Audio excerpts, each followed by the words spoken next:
Hello, my name is Elder Price, and I with you most amazing book.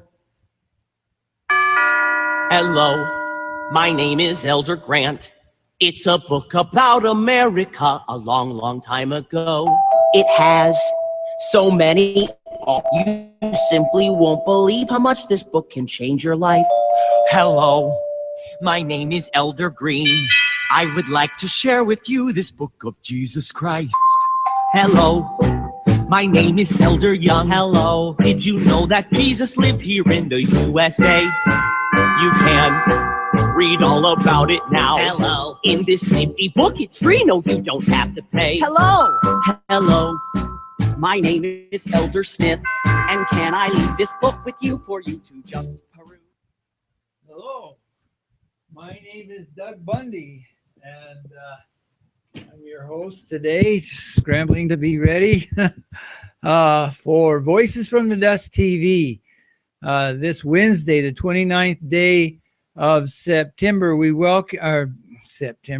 October, we welcome you to our show today. We share the reason, of course, for the hope within us, the reason why the Latter-day Saints are Christians, and the reason why you should be too. We not only distinguish the LDS from the non-LDS Christian doctrine on our show, but we explain why the Latter-day Saints have declared since 1845 that the only hope, the only salvation remaining for the Gentiles as a nation is for them to repent and to be baptized, and thus to be identified in the same covenant and to worship at the same altar as Israel. We've discussed it now for more than a year. You can watch our past episodes there on voicesfromthedust.org, our website, voicesfromthedust.org. Just go there, click on TV in the menu there, and you can watch the program live, or below there, the live player, are links to our past episodes by month, and above the player there are links to our YouTube channel, our Google Plus page, or our Facebook page, which are all entitled Voices from the Dust, and you can go there and watch past episodes as well. So anyway, that's where we're at. We're happy to have everybody. Today is the land of Zion, or the judgments of God upon this land. So we'll be talking about that, and especially about the Ebola outbreak and the things that, because it illuminates so well what is actually happening behind the scenes. But first, we want to welcome Roy. He is here with us today as our guest. Good morning, Roy. Good morning. How are you? Good morning to everybody. Good, thank you. Good. Is Bob still with you? No, he got off the phone because he's wanting to charge up. I think Val's going to have to hook him up. Yeah, it might be a little difficult. He's never had any experience with the internet, and to try to... Yeah, he gets frustrated just because it disappears, and I said, I do that too. Yeah, it's really... I was thinking maybe I could send him audio. Well, no, he'll be able to listen to it by tomorrow. He'll listen. Oh, really? Yeah. He wants. Okay. So he wants to listen. Right now, it's probably a good idea. Okay. Well, good. Then here we are today, and it was a scramble, man. I just couldn't figure out what the show is going to be about today, but hopefully we can pull it together. But let's start off with our regular features, our Whispers Out of the Ground, which is taken from chapter 49 of the book of Alma. Did you get to listen to yesterday's program, Roy?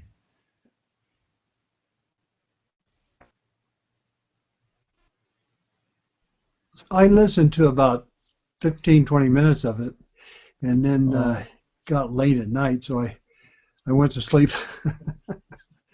But no, I listened to it myself. during the day. You didn't show up, and and Andrew didn't show up, so I had to carry it by myself. I think it was a low energy episode because I get energy from you guys, you know. Yeah. I would have been there. I got so busy with the project that I'm doing. I said, okay, I got to tie in, and then I walked away because I started earlier yesterday, about 7:30. So I said, oh yeah, I'll get to it by 9 easy. But I had so much to do. Yeah, I figured that would happen. All right, well, we're into the war, the Book of Mormon, Captain Moroni, and today we're going to see how he surprised. Remember, he surprised the Lamanites by equipping everybody with shields and swords and whatnot. So the Lamanites decide that they're at a disadvantage, this asymmetrical warfare. See, and so they get themselves shields and body armor and everything, thinking that they're going to even up the score here, and they come against the Lamanites only to find that they have built up these great fortifications around their cities with mounds of earth and pits and whatnot, so the Lamanites still find they can't fight against the Nephites fairly on level ground. You know that it's asymmetrical warfare, and that's in the news today. So that's interesting how this thing just keeps up with what we're talking about. But anyway, chapter 49 of Alma, we've got it up here on the screen, and we'll start the audio here. Now it came to pass in the 11th month of the 19th year, on the 10th day of the month, the armies of the Lamanites were seen approaching towards the land of Ammonihah.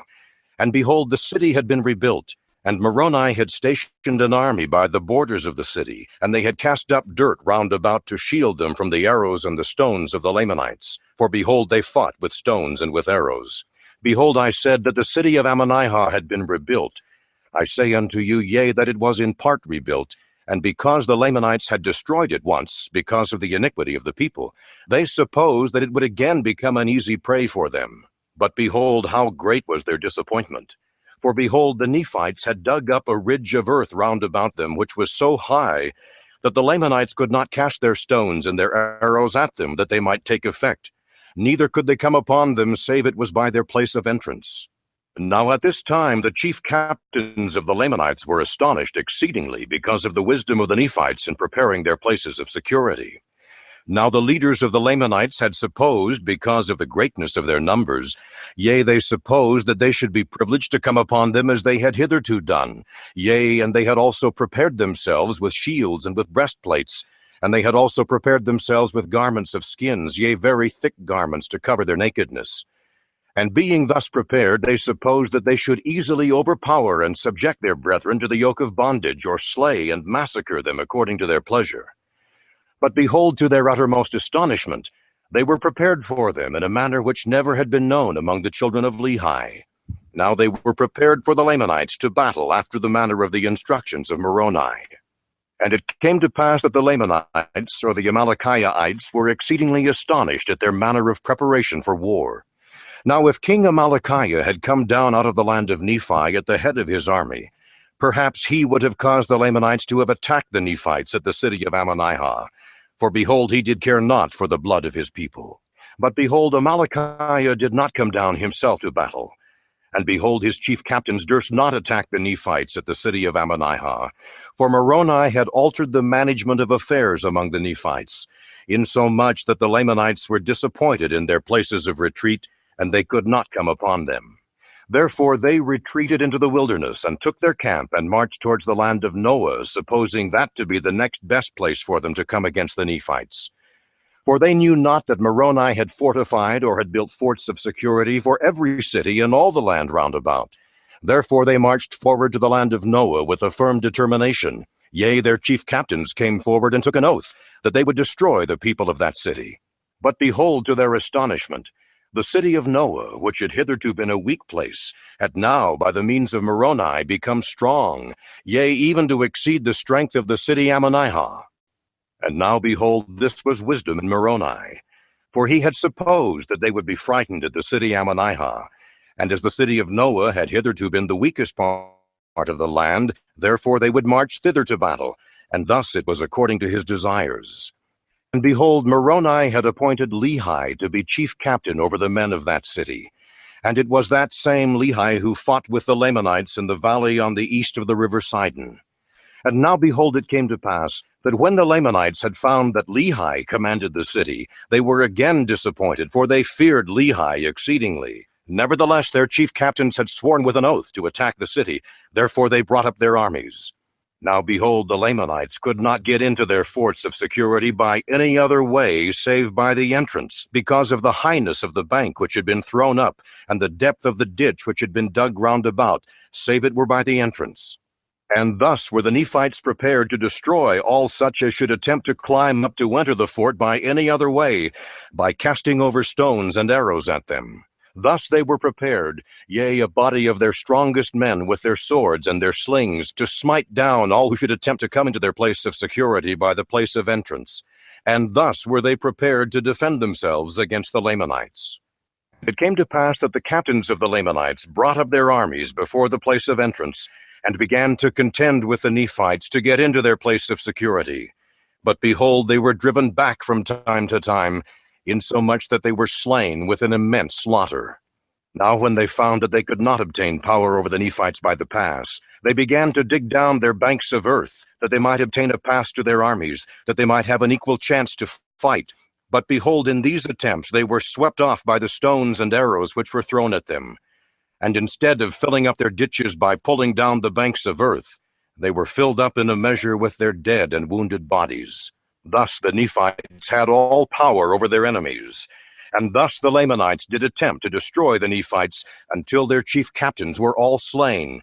Yea, and more than 1,000 of the Lamanites were slain. While on the other hand, there was not a single soul of the Nephites which was slain. There were about 50 who were wounded, who had been exposed to the arrows of the Lamanites through the pass. But they were shielded by their shields and their breastplates and their headplates, insomuch that their wounds were upon their legs, many of which were very severe. And it came to pass that when the Lamanites saw that their chief captains were all slain, they fled into the wilderness. And it came to pass that they returned to the land of Nephi to inform their king, Amalickiah, who was a Nephite by birth, concerning their great loss. And it came to pass that he was exceedingly angry with his people, because he had not obtained his desire over the Nephites. He had not subjected them to the yoke of bondage. Yea, he was exceedingly wroth, and he did curse God and also Moroni, swearing with an oath that he would drink his blood. And this because Moroni had kept the commandments of God in preparing for the safety of his people. And it came to pass that on the other hand, the people of Nephi did thank the Lord their God because of his matchless power in delivering them from the hands of their enemies. And thus ended the 19th year of the reign of the judges over the people of Nephi.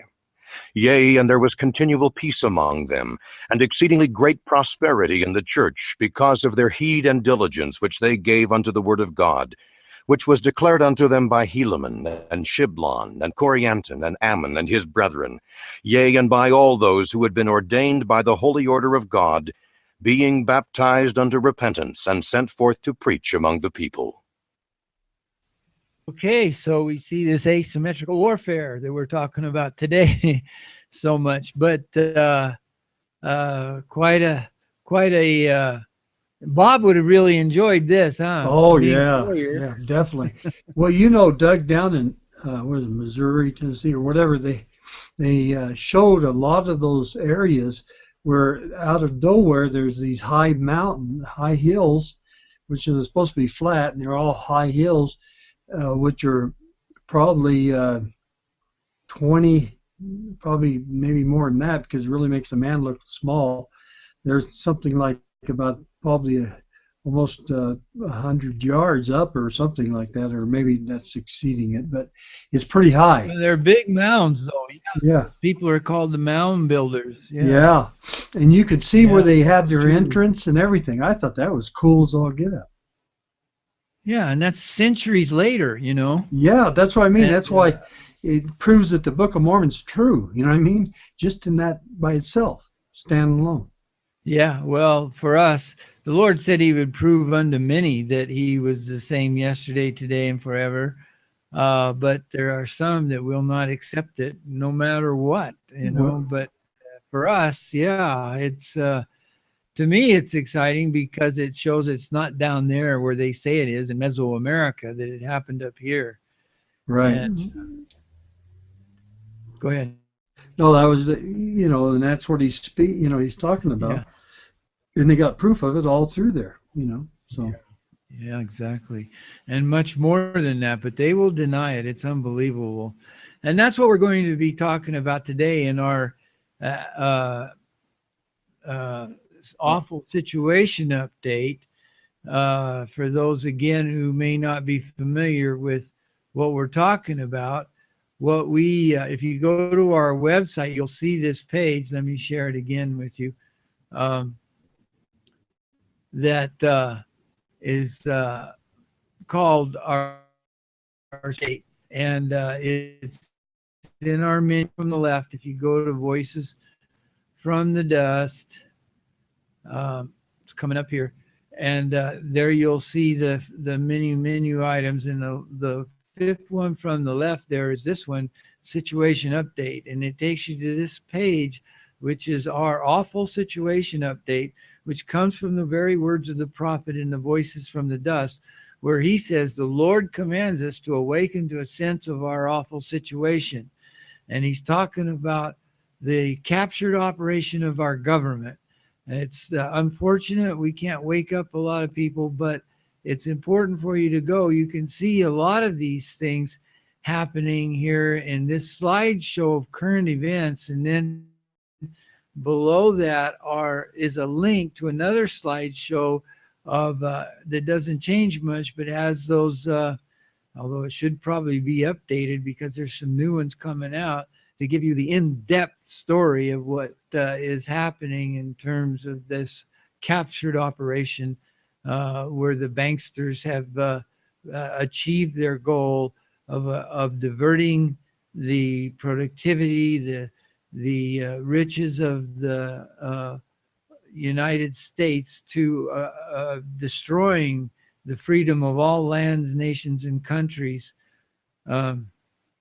throughout the world. And now it's, of course, turned its guns on its own people here. So there's a lot to understand about that. And today we're going to talk about this one, this Ebola scare. And we have a video from the InfoWars that we're going to play, where Alex Jones interviews a bioweapons expert about Ebola. So and that was just a few days ago. Let's take a look at that. I'll bring the video up. I have to do this, for those that may wonder. I have to do this in two parts.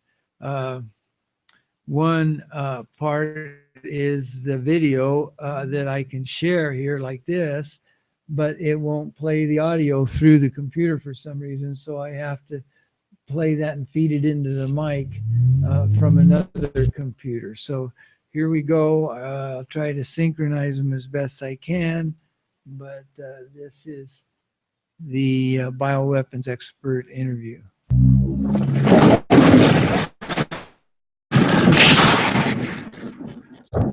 Now, on the line, we have with us Professor Francis Boyle. Dr. Boyle, expert in international law. He's responsible for drafting the Biological Weapons Act of 1989, the American implementing legislation for the 1972 Biological Weapons Convention, and he's the author of a lot of books. But the one that we're interested in today is Biowarfare and Terrorism. We have him on the line, and welcome, Dr. Boyle. Well, thank you, and my best to your viewing audience. Thank you for waiting. We had that breaking news that's very important that's going on there. But I wanted to ask you about the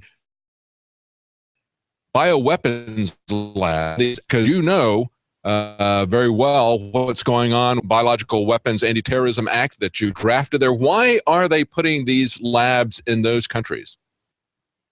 Well, it's very simple in try to circumvent the Biological Weapons Convention and my Biological Weapons 19 life in prison. We have a BSL-4 in Guinea. We have one at the capital there, one in Liberia, Monrovia, and another one at Kenema in Sierra Leone. And they all do this dual-use offensive, defensive, biological warfare work. Guinea is never been a party to the Biological Weapons Convention. Liberia has never been a party. Sierra Leone is a party, but given the disturbances over there, I'm sure no one's been paying attention to what's been going on in these labs. However, I drafted the Biological Weapons Anti-Terrorism Act to make it extraterritorial by name, in haec verba, so that these illegal criminal types of biowarfare work done in these labs by U.S. citizens can be. That's interesting. Now, as you pointed out, the CDC is there and knows about the notorious Tuskegee test that ran for decades on black people with syphilis, not telling them that, not just watching this develop for decades. Tulane University is there, as well as the CDC. So what is your take on this? Do you think this is something that was perhaps accidentally leaked out? Is this deliberate? Because it's interesting that this is a different strain, and it is thousands of miles away from where these are tipped in Central Africa. This is now over in Western Africa. They want to say that by passing through animals, I mean, why didn't we have different areas? That's right. The explanation is completely nonsensical. I have here in front of me the Biological Defense Research Program of 1988. 6.3- that the Center for Disease Control since 1980 also Columbia University was doing biological warfare work in Liberia. And as I said, Liberia has never been a party to the BWC. Of course, this bat theory makes no sense at all. Right. It's clear that, in my opinion, the agent we're dealing with here of Ebola, 70% fatality, whereas all previous Ebola outbreaks had been 50%.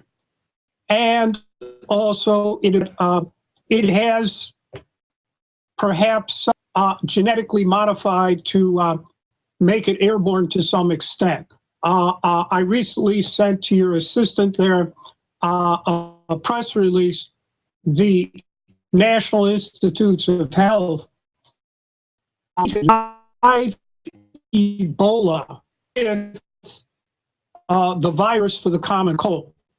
And it very well might have this type of vaccine that they were testing out over there at these BSL-4 facilities. We knew the government shut down starting the pandemic with shots under the supervision of Tulane. And we know for a fact Tulane has been involved in biowarfare work for quite some time. We also know that Fort Detrick is over there. The Center for Disease Control is over there. These three use a front organization for the I think it's pretty. These three labs, the origins of this pandemic, which has now come here to the United States. The CDC just said 21-day quarantine, but the WHO recommends 42-day. Mm-hmm. Even the 42-day quarantine only gets 98% of the people. So my guess is, we should really be talking about days or more quarantine. And the question then is, why did they allow the 4,000 people on that cruise ship off? And according to yesterday's New York Times, there's no monitoring on any of them. Mr. Duncan is somehow being traced, contacted, quarantined, whatever.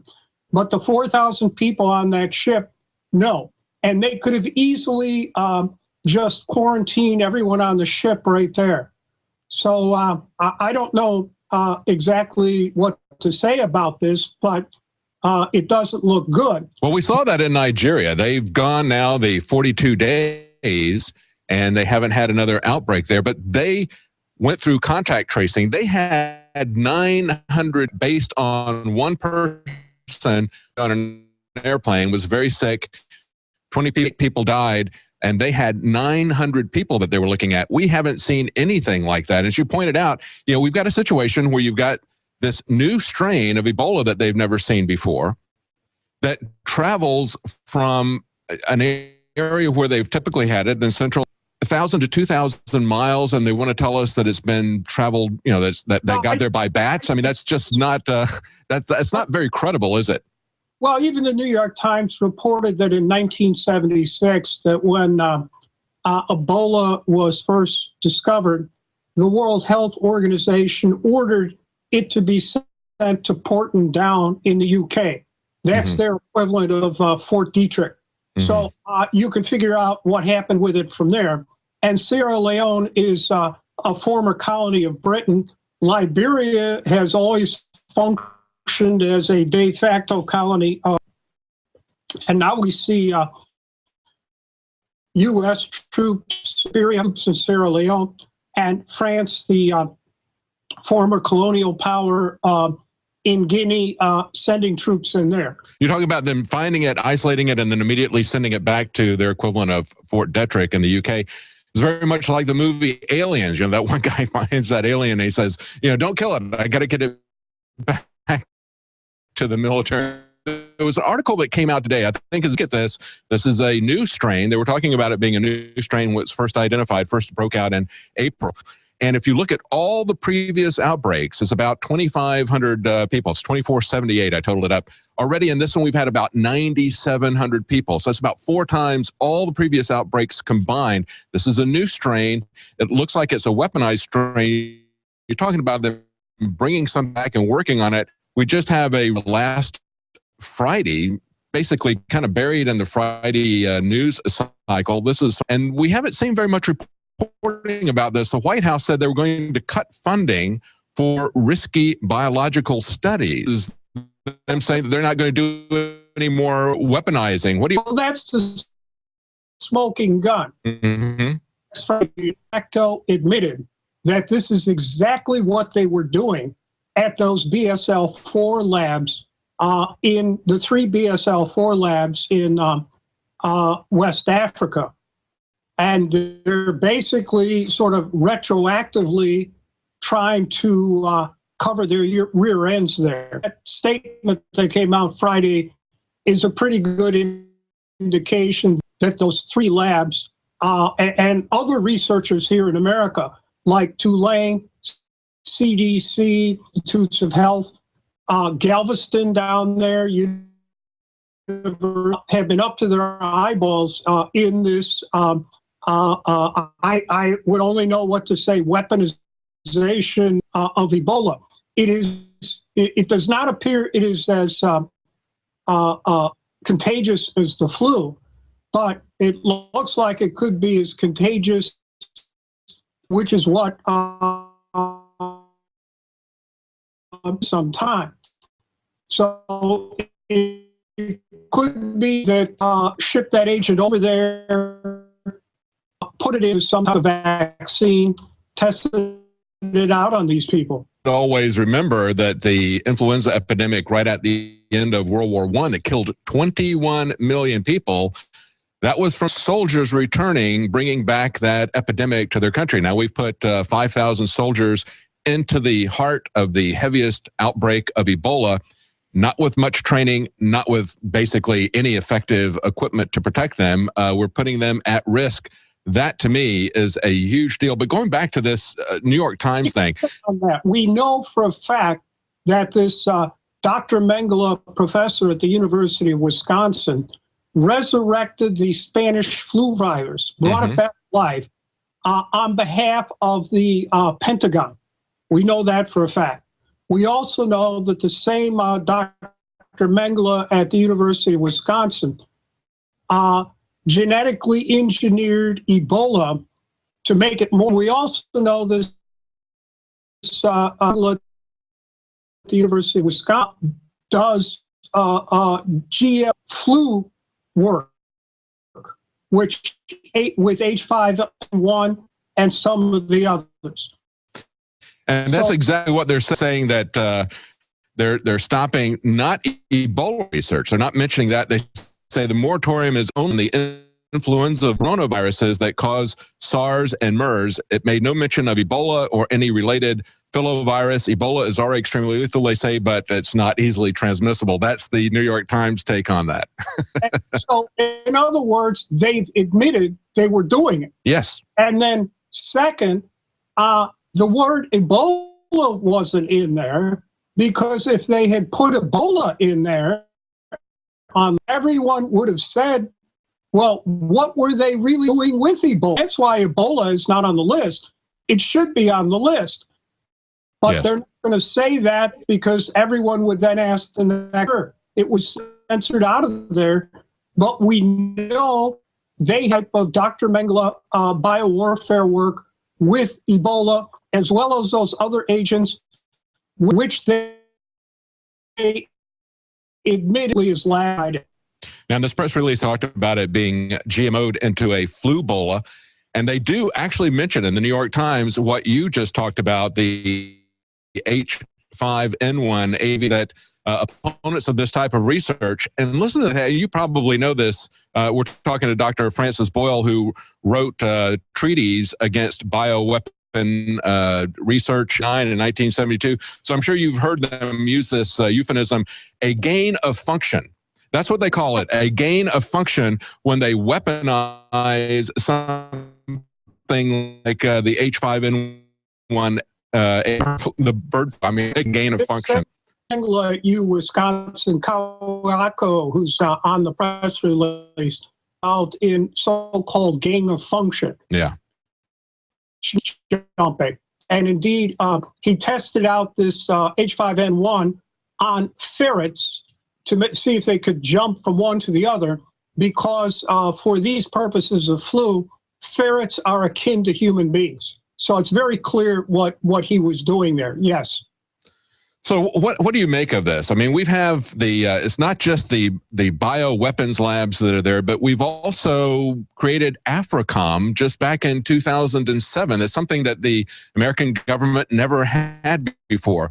A tremendous number of military bases there. Of course, we know that rich in mineral resources are poor. We had the Bilderberg in 2013 and saying that the big item on their list was Africa. I mean, is this some kind of neo-colonialism that they're looking for in that area, as we see them moving in there with research, with military bases, focusing now on Africa? Yes, of course. The troops being sent over there have no training in medical treatment of anyone. The 101st Airborne is an elite invasion force, and so is the case for the Marines, 50 Marines over there. And they've already moved the headquarters, the 101st Airborne, over there. So I think what we are seeing is AFRICOM finally moving into Africa. As you know, their headquarters had only been in Germany because we're in Africa, although Liberia had offered to serve as their headquarters. So being used as a for Africa to push, we first Airborne Division in there soon enough. I think that's why they moved the division headquarters there to Liberia, right? And that's a point that you made. Why send in the 101st? They're not known for being a division. Why would they move them in? Right. The same way with the Marines. You know, Yeah. 101st Airborne and the Marines are not trained to heal people. They are elite invaders. Yes. They go in, they invade anyone that gets in the way of land. My dad was in the Marine too. He invaded Santinian, and that's do. They kill them, and then they continue marching on. Well, give us some hopeful words here. I mean, you wrote the Biological Weapons Anti-Terrorism Act of 1989. It was passed unanimously by both houses of Congress, and yet we see still bioweapons development very, very active within the. Been there from the very creation of the CIA, Operation Paperclip. You need to go back and take a look at scientists, and that will give you a very good background of the kind of heinous war criminals that were brought in at the beginning, transferred from the OSS to the. Sounds it's been going on for a long. How do we get control of this? Well, David, I think first of all we have to get control of the immediate emergency. We're going to have to leave it there. Thank you so much, Dr. Boyle, for joining us. Join us tonight at 7 for the nightly news. Tomorrow, Alex Jones will be back at 11 Central. Video for those who were before. I apologize. The one computer that's running the video portion, the audio is working fine on that computer, but the video is really slow and stopping and giving us the fits. I don't know why that has happened. I'm running as low, trying to reduce the resource drain by shutting down as much as possible, but not able to get that to run properly. But the audio was good, so hopefully you picked up on the main message there, that it is a bioweapon. There's no doubt about this. This is not a conspiracy theory, and I hope you understood that. So what we have now is this idea that Ebola and vaccines and CDC and NIH and these eugenicists in general, like Bill Gates and his father and so on, are really attacking us just as much as the Nephites in their day were attacked by the Lamanites. And it's what we'd call asymmetrical warfare, in the sense that we don't have the defenses. It's the opposite. Those people who were defending their freedom in those days were prepared, and it's who were in them. But these people, as the Lord said, have bent the bow and placed the arrow upon the string, that they may shoot privily, that they may privily shoot at the upright in heart to destroy their foundation. Privily meaning secretly or privately.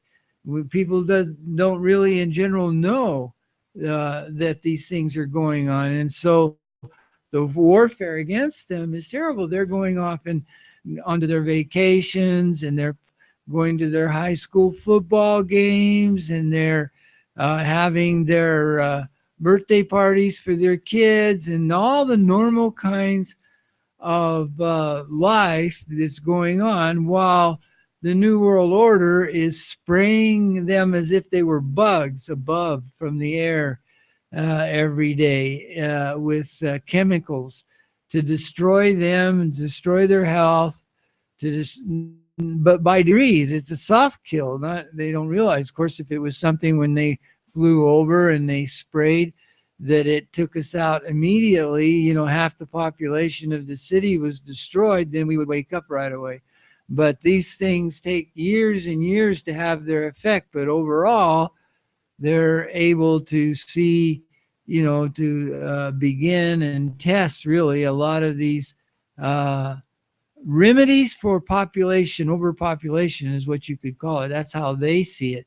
And there's a whole range of these things that they're looking to reduce the population down from approaching 8 billion to something more on the order of 500 million slaves to serve them. And so that's what we're going to be talking about. You know, in the Book of Mormon, we see that the Lord warned us that this would come to pass.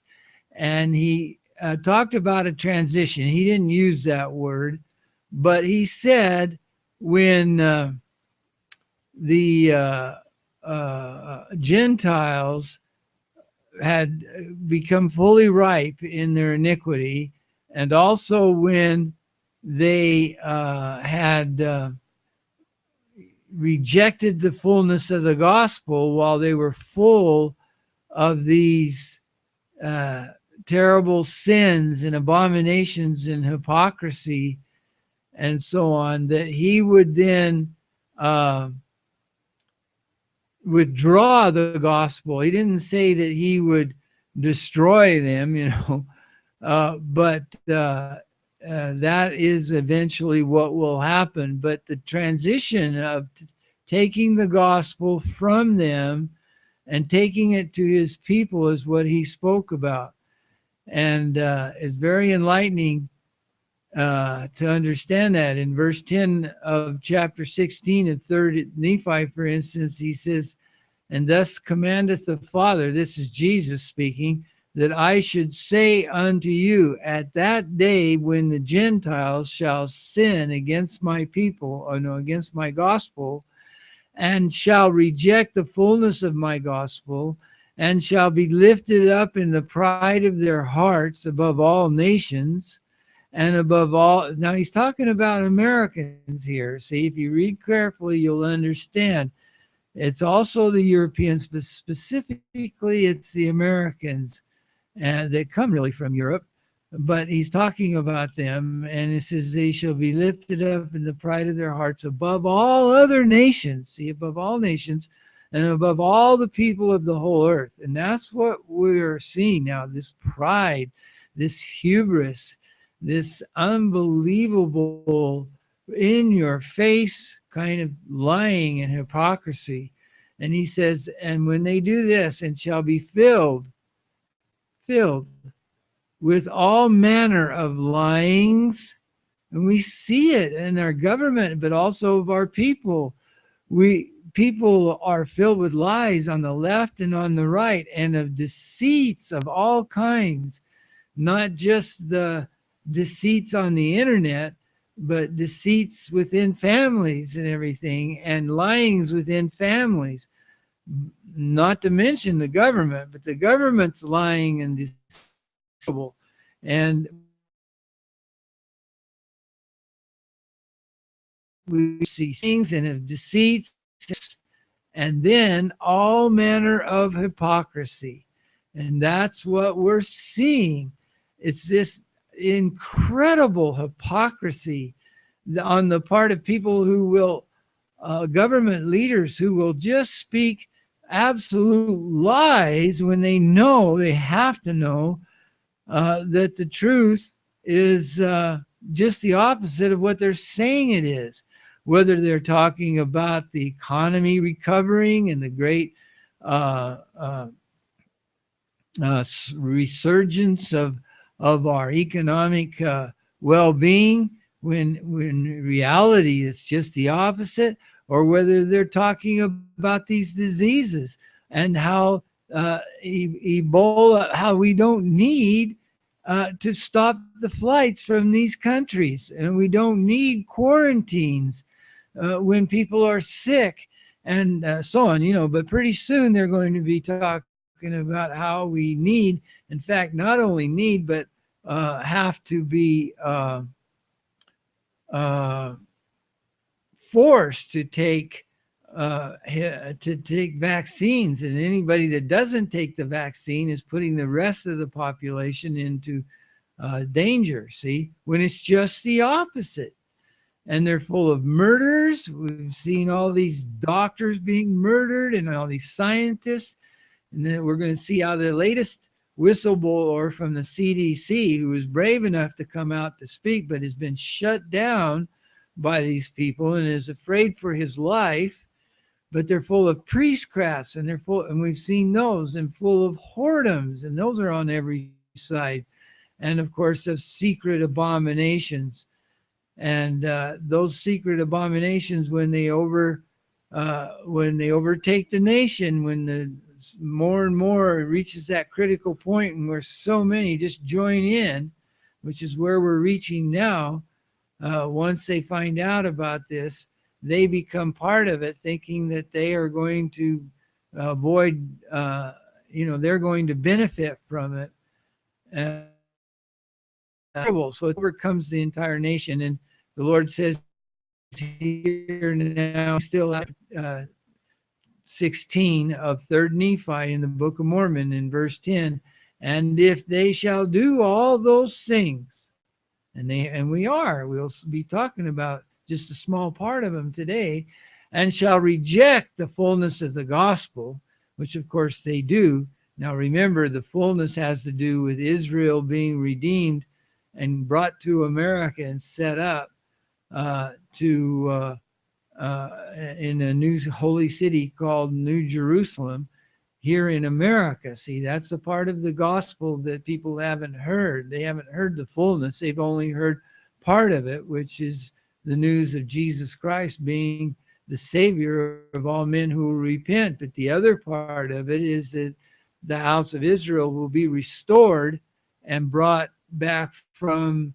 and cleansed from their sins and brought to America. This is their land. It's consecrated for the gathering of the house of Israel. And the Gentiles will not have power over them. They have power over them right now, but that time is quickly coming to an end. So then he says, behold, saith the Father, I will bring the fullness of my gospel from among them, meaning from the American Gentiles who are in this awful condition. And then will I remember my covenant, which I have made unto my people, he says in verse 11, O house of Israel, and I will bring my gospel unto you, unto them, it says, but it means unto them because it's talking to the Gentiles here. And I will show unto thee, now it switches to house of Israel. He's talking to, O house of Israel, that the Gentiles shall not have power over you, but I will remember my covenant unto you, O house of Israel, and ye shall come unto the knowledge of the fullness of my gospel. And that means they will come to a knowledge of Jesus Christ. They will come to a knowledge of his covenants. And he says, if the Gentiles will repent and turn unto me, they shall be numbered among my people. And of course, then they would be partakers of this great blessing that the Lord's about to pour out upon them. But if they don't, he says, I will suffer my people who are of the house of Israel to go through them and tread them down, saith the Father.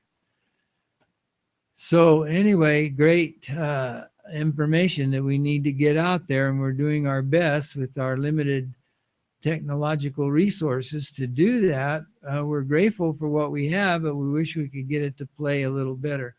Now I'm afraid that the rest of the videos that we're going to play are going to run slow as well. I wish I could just stop the program and reboot my computer, but that's not going to be possible. So we'll have to move on now and hope for the best. We've got this clip about Ebola. It's a little dated, but it's a news clip from the Next News Network where they interview Mike Adams, the health ranger. It's a few days old, about the Ebola in New York City there. So it's called an Ebola. Now, if by some miracle, this video will play better than the last one, I don't think it will, but if it doesn't, even though we can't keep them synchronized, remember, of course, that it's the audio that's most important, and that will play. Okay, so here we go with both of them. Hopefully it'll work. Well, we've been covering it for weeks here, and now our worst fears have been realized. The first confirmed case of Ebola has struck a New York City doctor. Here's what we do know. Dr. Craig Spencer returned from West Africa through JFK Airport on October 17th. At that time, he was exhibiting no signs. 33-year-old is at Bellevue Hospital, while his fiance and the two people he went bowling with are now under quarantine. It's reported that he did travel on 3 separate New York City subway lines, and health officials have been scrambling, fanning out across the city to find out if there's anyone else that he has been in contact with. For more on this topic, we injured Mike Adams from naturalnews.com. Mike, we had you scheduled. The weekend has passed. Here we are. And now we had you on the program just a few weeks ago when it was announced that patient 0, Thomas Eric Duncan, was diagnosed in Dallas. He has now since become the first Ebola victim to die of the disease in the United States. You made a stark warning about that very scenario that in New York City, as it's revealed. Spencer wrote, "Should we believe what Mayor de Blasio says when he says there is no everyday New Yorkers to be alarmed?" No, Gary, there is reason for people to be concerned. This Dr. Spencer was harboring the Ebola virus and reporting that he was in reality, he was riding the subway, he was out he was interacting with the public and clearly was not self-quarantined. Now, what happened over the weekend is that New Jersey and New York announced quarantine policies and actually put a nurse into quarantine in New Jersey. There was a massive outcry from the nurse, who it turns out has ties to the CDC, which opposes quarantines. And in the last 24 hours, both New York and New Jersey, their quarantine rules, allowing infected Ebola carriers to come into New York City or New Jersey and, quote, self-quarantine, which means they can run around in the restaurants and go to public concerts and anything they want while potentially spreading Ebola to others. Mike, why would they go ahead and reverse that decision? Political pressure. The administration is adamantly opposed to any restrictions that might protect Americans. In fact, the Democratic Party has now essentially become the Ebola party. They are 100% aligned with the interests of the Ebola virus. They oppose quarantines, they oppose travel restrictions, they oppose border security. So we now have a that, of course, runs the White House and influences most of the media and runs the CDC, that is, in effect, an ally of the Ebola virus in America. It's beyond negligent, Gary. It is. Are they putting politics above public safety at this point? Absolutely. That's exactly what's happening. So all that we know about isolation and quarantines and stopping transmission of disease, that's being thrown out the window, replaced with politics, especially as we approach these midterm elections. Now, it's also reported that Spencer went on a jog, no doubt working up a sweat. And we've been getting some feedback here and questions about bodily fluids. We've also talked about the transmission, but bodily fluids, what everyone's concerned with. Is sweat a bodily be concerned with? Absolutely, it is. Sweat, saliva, blood, spit, you name it, all contain just billions or even perhaps trillions of Ebola viruses in aggregate in a body. These can infect other people very, very quickly, and they are so effective at infecting people that people who get infected don't even know they're infected. So this lie that we're being told to catch, fabrication. It's so easy to catch that the people who catch it don't even know they have it until it's too late. Now, Mike, after Duncan passed and the 2 nurses contracted the disease, it appeared that the national Ebola concerns had died down. In fact, I personally felt that the worst was over. This is clearly not the case. We suddenly see a slowdown from the national media. Well, politics got involved, and the national media go to stop covering Ebola because they saw that about Ebola and the failures of the CDC, the failures of White House policy, and the failures of the medical system, the less faith people would have in government, hurting the polls of the re-election campaigns of Democrats for the upcoming midterm elections. So the order came down from the White House to stop covering Ebola, and it happened like someone flipped off a light switch. Suddenly the mainstream media stopped talking. Dr. Spencer came along in New York City. That reignited it, and they couldn't control that. Now they're in a damage control mode, but the damage to the reputation of government and the medical system is being done every single day. People are losing faith because they see that these systems do not work. The infections are out of control. They are not controlled by the authority away. So it's not the end of it, Gary. There are more infected, and the White House and the Democrats are making sure that we don't quarantine those people. Now, how is Spencer's case different than Duncan's case? Well, Spencer's case, he was aware that he might have had Ebola, whereas Mr. Duncan claimed that he had no awareness of it. Spencer, even knowing that he might have been public knowingly, but then told officials that he was self-quarantined. Thomas Duncan never did that. He tried to go to the hospital, but they sent him back home, and then he had to go back to the hospital. The second differences, but the biggest difference is that New York City is a population of around 20 million people. If Ebola gets loose in New York City, it could devastate the city. It could kill a significant portion of the population there. So that this man was able to do that is very frightening. We're talking about a level 4 biohazard virus with no known treatments or cures, with a 70% fatality rate in Africa. Mike, shifting gears, shifting to the new Ebola czar, Ron Klain. Video footage shows how he really feels about the problem plaguing Africa. He says it's not Ebola, but the actual problem he feels is overpopulation. Should the American people, or more appropriately, the African people, be concerned with his personal views? It's not clear whether he's a proponent of depopulation. He may be, but we do know that other people in high-level positions in world government are, in fact, very vocal proponents of. We do know that the Ebola virus has been tinkered with by the U.S. Department of Defense. We know that bioweapons research was conducted on it. We can't yet prove that this release was an intentional bioweapon release, but it may have been an accidental laboratory release. It got away from us. And we've seen laboratories, government labs, NIH labs, CDC labs, where they find vials of smallpox and anthrax and all these weapons or diseases that they lost track of. That could have happened in Africa. We could be dealing with an outbreak right now that was unweaponized, in other words, engineered to be a weapon, but it got loose. Now, does this Ebola czar error on the part of the CDC director, Tom Frieden?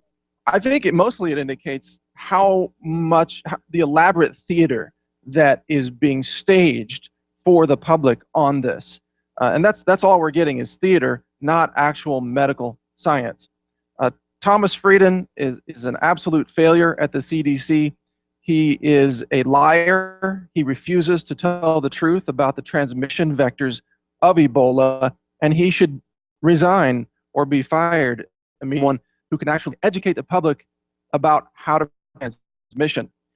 The Ebola czar, just what can you say? You know, pure theater. The guy has no medical experience. He doesn't know anything about Ebola. What's he going to do? It's a joke. Possibly make any positive difference in this. Younger, I remember seeing the Surgeon General, C. Everett Koop, all the time on television. Surgeon General on this matter, wasn't he appointed as the Ebola czar? Very, very good question.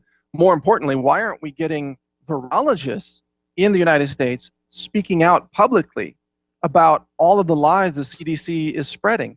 And the answer to that, Gary, is because every virologist that's doing any kind of important research, the NIH, because the government controls the funding, They control the people are willing to say or not say. So we have an entire scientific community of virologists and doctors who know the truth about this, but they're all afraid to speak out the truth because they know their funding would be cut, their research would be cut, they could be blackballed from the industry, they could be ruined. So they want to say the things that I'm saying, that Ebola can be transmitted, contaminated surfaces and clothing, or spread through aerosols over short distances in the air, but none of them are willing to speak out of fear of losing their jobs. So what is the truth? What should the American people know, or what do they need to know about this? Well, the truth is that the Ebola resistant variant in 1990 became airborne like influenza, spread through the air ducts at the U.S. Army Research Facility, USAMRIID, in Reston, Virginia, and killed about 500 monkeys. They had to, quote, nuke the lab because all the primates were being killed through this airborne variant. We know Ebola can go airborne. We also know, on the record, scientists will tell you that viruses are the most rapidly adapting, quote, life form that is known in the world. They can adapt to new hosts. They can adapt to new environments more rapidly than any bacteria. So the longer that Ebola is allowed to circulate or to exist in the bodies of people who are in North America, the greater the chance of a mutation making it airborne, so that it, like influenza. And now we have the winter coming, we have the cold and flu season coming. It could spread like a flu, off mode, where no one would really know it was spreading right away. The person just had the flu. And the hospitals would think, oh, this is just another person with the flu, even though they caught Ebola. This winter could be a very dangerous time for all of us, especially since the Democrats are working with Ebola to dismantle quarantines and oppose travel restrictions. So watch out. Now, question before we go: the media has been accused of inflating this so far as to say it's only fear-mongering for ratings. Is fear-mongering? Well, I like this headline that appeared on Drudge recently, which said that there's now an anti-hysteria hysteria. It was the backlash against the reporting of Ebola that was actually hysteria. The truth is a level 4 bio-known treatment. The truth is this did come to America after we were promised it did spread. We were told the hospital could handle the infection. The truth is, we are being lied to. It spreads through contaminated surfaces. It has an incubation period longer than 21 days. It's actually up to 42 days. So no, we're not overplaying this at all. We are, if anything, underplaying the severity of this, because this is a self-replicating threat to America. It can double the number of infected people every 3 to 4 infected patients in America. If you get a portion of the U.S. population, you could lose 20 or 30 million people in America if this is allowed to replicate out of control. Real quick, I do want to get your take on that photo op with President Obama and Nina Pham, the nurse who was cured of Ebola. What do you make of the session there that we saw? Clearly staged. Also photographed hugging Fauci from the NIH. Obviously, this was staged to say, well, she's so safe that I can hug her. You can bet that President Obama was probably hosed down with bleach water solution and hugging took place. So theater being played out in front of you. The truth is that the severity of the problem is far worse than we're being told taking place. But behind the scenes, President Obama taking actions and making decisions that will expose more Americans to more Ebola in the months ahead. All right, Mike, thanks for joining us here at WHDT. Thank you, Gary. All right, that was Mike Adams from Austin, Texas, Skyping in with audio. His website is naturalnews.com. You can also check out his other website, biodefense.com, for more information on Ebola. Up next. Unfortunately, these videos are not working. You couldn't tell it that well on that one because of the B-roll that they kept playing throughout the video. Even though it was unsynchronized, you didn't really need to have it synchronized. But we'll do the best we can. I don't know what I can do at this point. The next video is an example of what Mike Adams was talking about there in terms of this spreading, and people are not aware of it, and the news media is covering it up. Now, in this case, it's not something in New York, but it's local, more or less local, on a local flight of an airline, if you will. And you can imagine, though, if this is happening and not being reported in many, many places that remember that time-lapse video that we showed where all the flights in the United States just, it lights up. That's where the activity of the world is. And if you can imagine that is a giant petri dish, then Ebola would be spreading like crazy as we speak. But let's try to play that and do the best we can. Ignore the fact that the video doesn't coordinate with the audio, but let's just try to listen to the audio. October 15th, 2014. You're looking at Delta Airlines site. It's got the different telephone numbers, and I want you guys to help me out on this. This is very important. You're not going to find it on mainstream because it just lost local talk radio here in central Mississippi. I'm going to tell you the story. What happened? A man flew from San Francisco to Tampa on Delta Flight 7603, Friday, October 10th. He arrived early in the morning. Remember these flight numbers.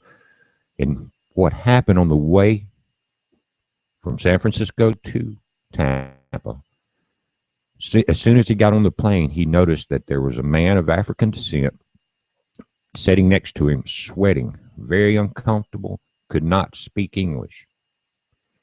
Said it got worse and worse, the way the guy was fidgeting, and finally this fellow in Tampa that was going to Tampa, an engineer flying back home, jumped up out of the seat because he could tell the man was about to throw up, and the guy threw up all over several passengers. There was a big ruckus on the plane there. The guy flying to Tampa would not sit back down. They were trying to force him to sit back down next to this guy among the vomit. He wouldn't do it. They were going to have problems landing the plane, but someone that had actually volunteered their seat was sitting in front of this man that had already been thrown up on. He said, if I'm going to get it, I already got it. Sit down so we can land. And that's how they landed. Listen, they made the man clean up his own vomit. The guy flying in from Tampa tried to get Delta to call the ambulances and someone to come on board and get this guy off, at least check it. They refused to.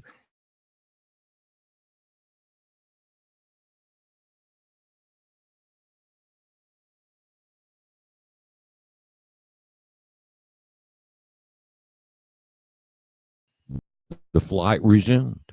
Flight 7603, October 10th, Friday morning, San Francisco to Tampa. It was a full plane. The people were allowed to walk off. This man was allowed to walk off into Tampa. He's now in Tampa.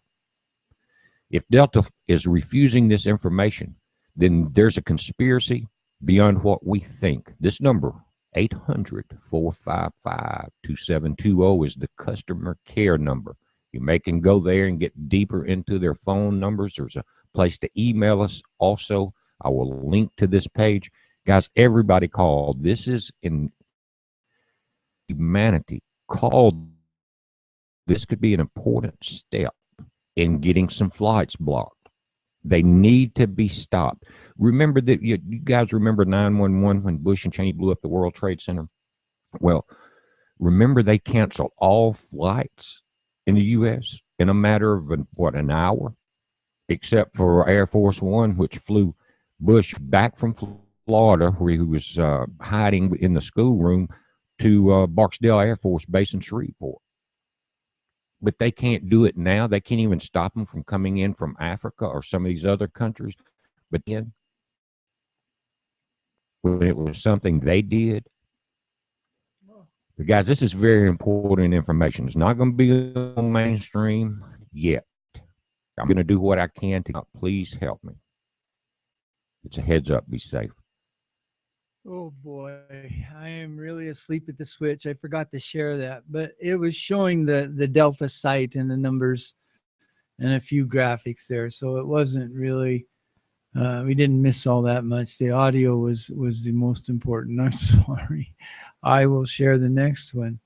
And that is, now we're going to the in-depth article with Alex Jones on Dr. Boyle, that so we can understand. He was on the news. He was interviewed on the news, as we showed at the beginning of the program under our awful situation update. But here we're going to see it actually, the in-depth interview that Alex Jones did with the man. And with that kind of a background, now we'll be able to see what is actually happening. And it's frightening, I know, but it's important. How are we going to bury our heads? We have to understand what's happening here.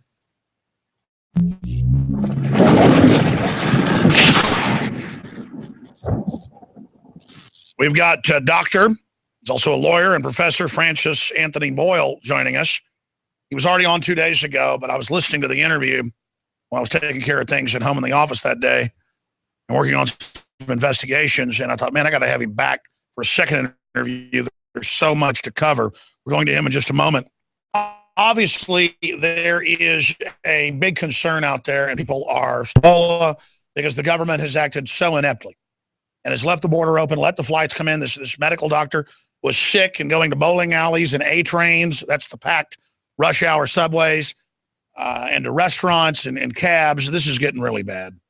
It looks like a fake narrative to me that everybody that has it is healthcare workers. That they're just picking fake people to say that they have it so they can put out their PR. That may not be it, but we have medical doctors that we've talked to on record and off record, listing the hospitals where openly they are disappearing people that have Ebola-like symptoms. Share it, Doug. So we're going to follow that over the weekend. Have some big news. And prisonplanet.com.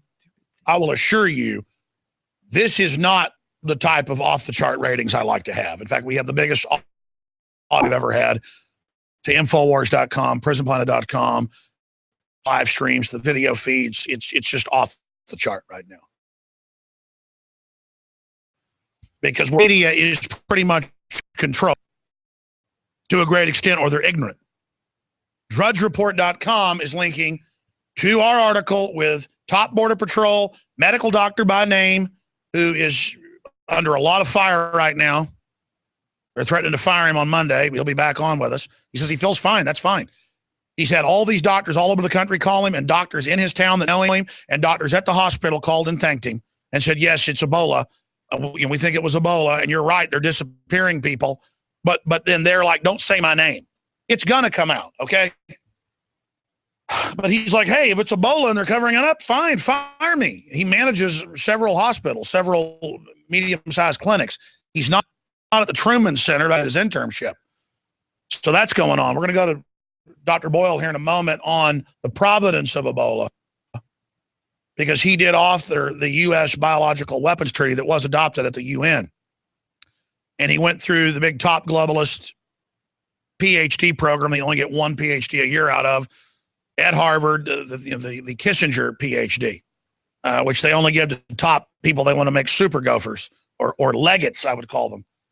And so he's got the inside scoop on how they operate and how they work. And he's been basically saying this stinks to high heaven. We'll talk to him in a moment. Quite frankly, we had quite a stockpile of Survival Shield X2 and regular Survival Shield because I got tired of selling out of it. But that stockpile is selling out. We may get into a point where we don't even have it. because a lot of folks, know what it does for your body's natural defenses and health and just overall wellness. The things it's done for me. DNA Force has the BioPQQ and the CoQ10, the organic sources, and a lot more. Nothing's a silver bullet, not even our colloidal silver that's called silver bullet.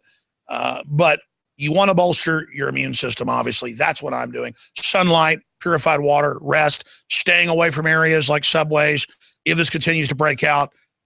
I've been saying I hope it doesn't get big and don't think it would. But I just underestimate the fact that maybe they want a big crisis, maybe they want to sell vaccine, I don't know. But if you want to get your Survival Shield X2 or the Lung Shield, the Lung Cleanse, that is a whole bunch, dozens of essential oils and herbs concentrated. It's not like other throat sprays. They're real Survival Shield, nascent iodine today. Francis Anthony Boyle is a leading American expert in international law. He was responsible for drafting the Biological Weapons Anti-Terrorism Act of '89, the American implementing legislation for the '72 Biological Weapons Convention. He served on the board of Doctors of Amnesty International and represented Bosnia and Herzegovina at the World Court. He serves as a legal advisor to the President delegation to the Middle East peace negotiations in 91-93. He delivered the Bertrand Russell Peace Lectures. Professor Boyle teaches international law at the University of Illinois. Champaign is the author, and I'm not going to go over all of his books that he's written, dozens of them. He holds a doctor of law and political science, both from Harvard University. And his most recent book, Destroying Libya and World Order, The 3 Decades U.S. Campaign to Terminate the Gaddafi Revolution, available on Amazon.com. We appreciate him being so available the last few days. Thank you for coming on. What is your take on what's happening with Ebola, sir? Well, thank you for having me on, Alex. And just one point of clarification, that Biological Weapons Anti-Terrorism Act that I did draft is on the Federal Criminal Code. It was passed unanimously, my legislation, by both houses of Congress. Yes. And signed into law by President George Bush Sr., a conservative Republican. So it's not as if I'm doing something here at the behest of liberal Democrats. I think, as I've said elsewhere, what we're seeing there in West Africa is a result of the U.S. biosafety level for laboratories, the highest level. We have one in Guinea, one in Liberia, and one in Sierra Leone. And these labs do every type of hideous biological warfare work you could possibly imagine, including DNA genetic engineering on just about every type of agent you can possibly imagine. So it's my opinion that this is where it came from. I'm trying to figure out, precisely what type of agent we're dealing with. Today's New York Times has 2 variants. One, what looks like some type of hoof and mouth disease that was genetically engineered along with Ebola down at the University of Texas in Galveston. And a second type, this is in the New York Times today, you can read it. That's right, hidden in plain view. I have the article right here. Just buried is this is a product of BioShield, so our bioweapon is bouncing back on us. I'm afraid this is blowback. The second unbelievable bio weapon involved here is the National Institutes of Health. They've always been up to their eyeballs in biological warfare and for disease control. The second agent seems to be a genetically modified organism involving enhanced lethality.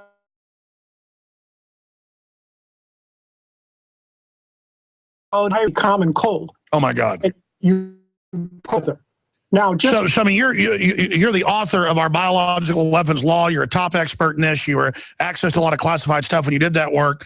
You're here telling us that you've looked at this. It's hiding in plain view. and we know we have these secret bioweapons labs in Africa. That's what the African scientists are saying. The media has been attacking me for pointing out that South Africa admitted they developed this stuff. That was declassified in the mid-90s, as you know, with Project Coast. And yeah, the CIA worked with them too. Right. That's well known. Yeah.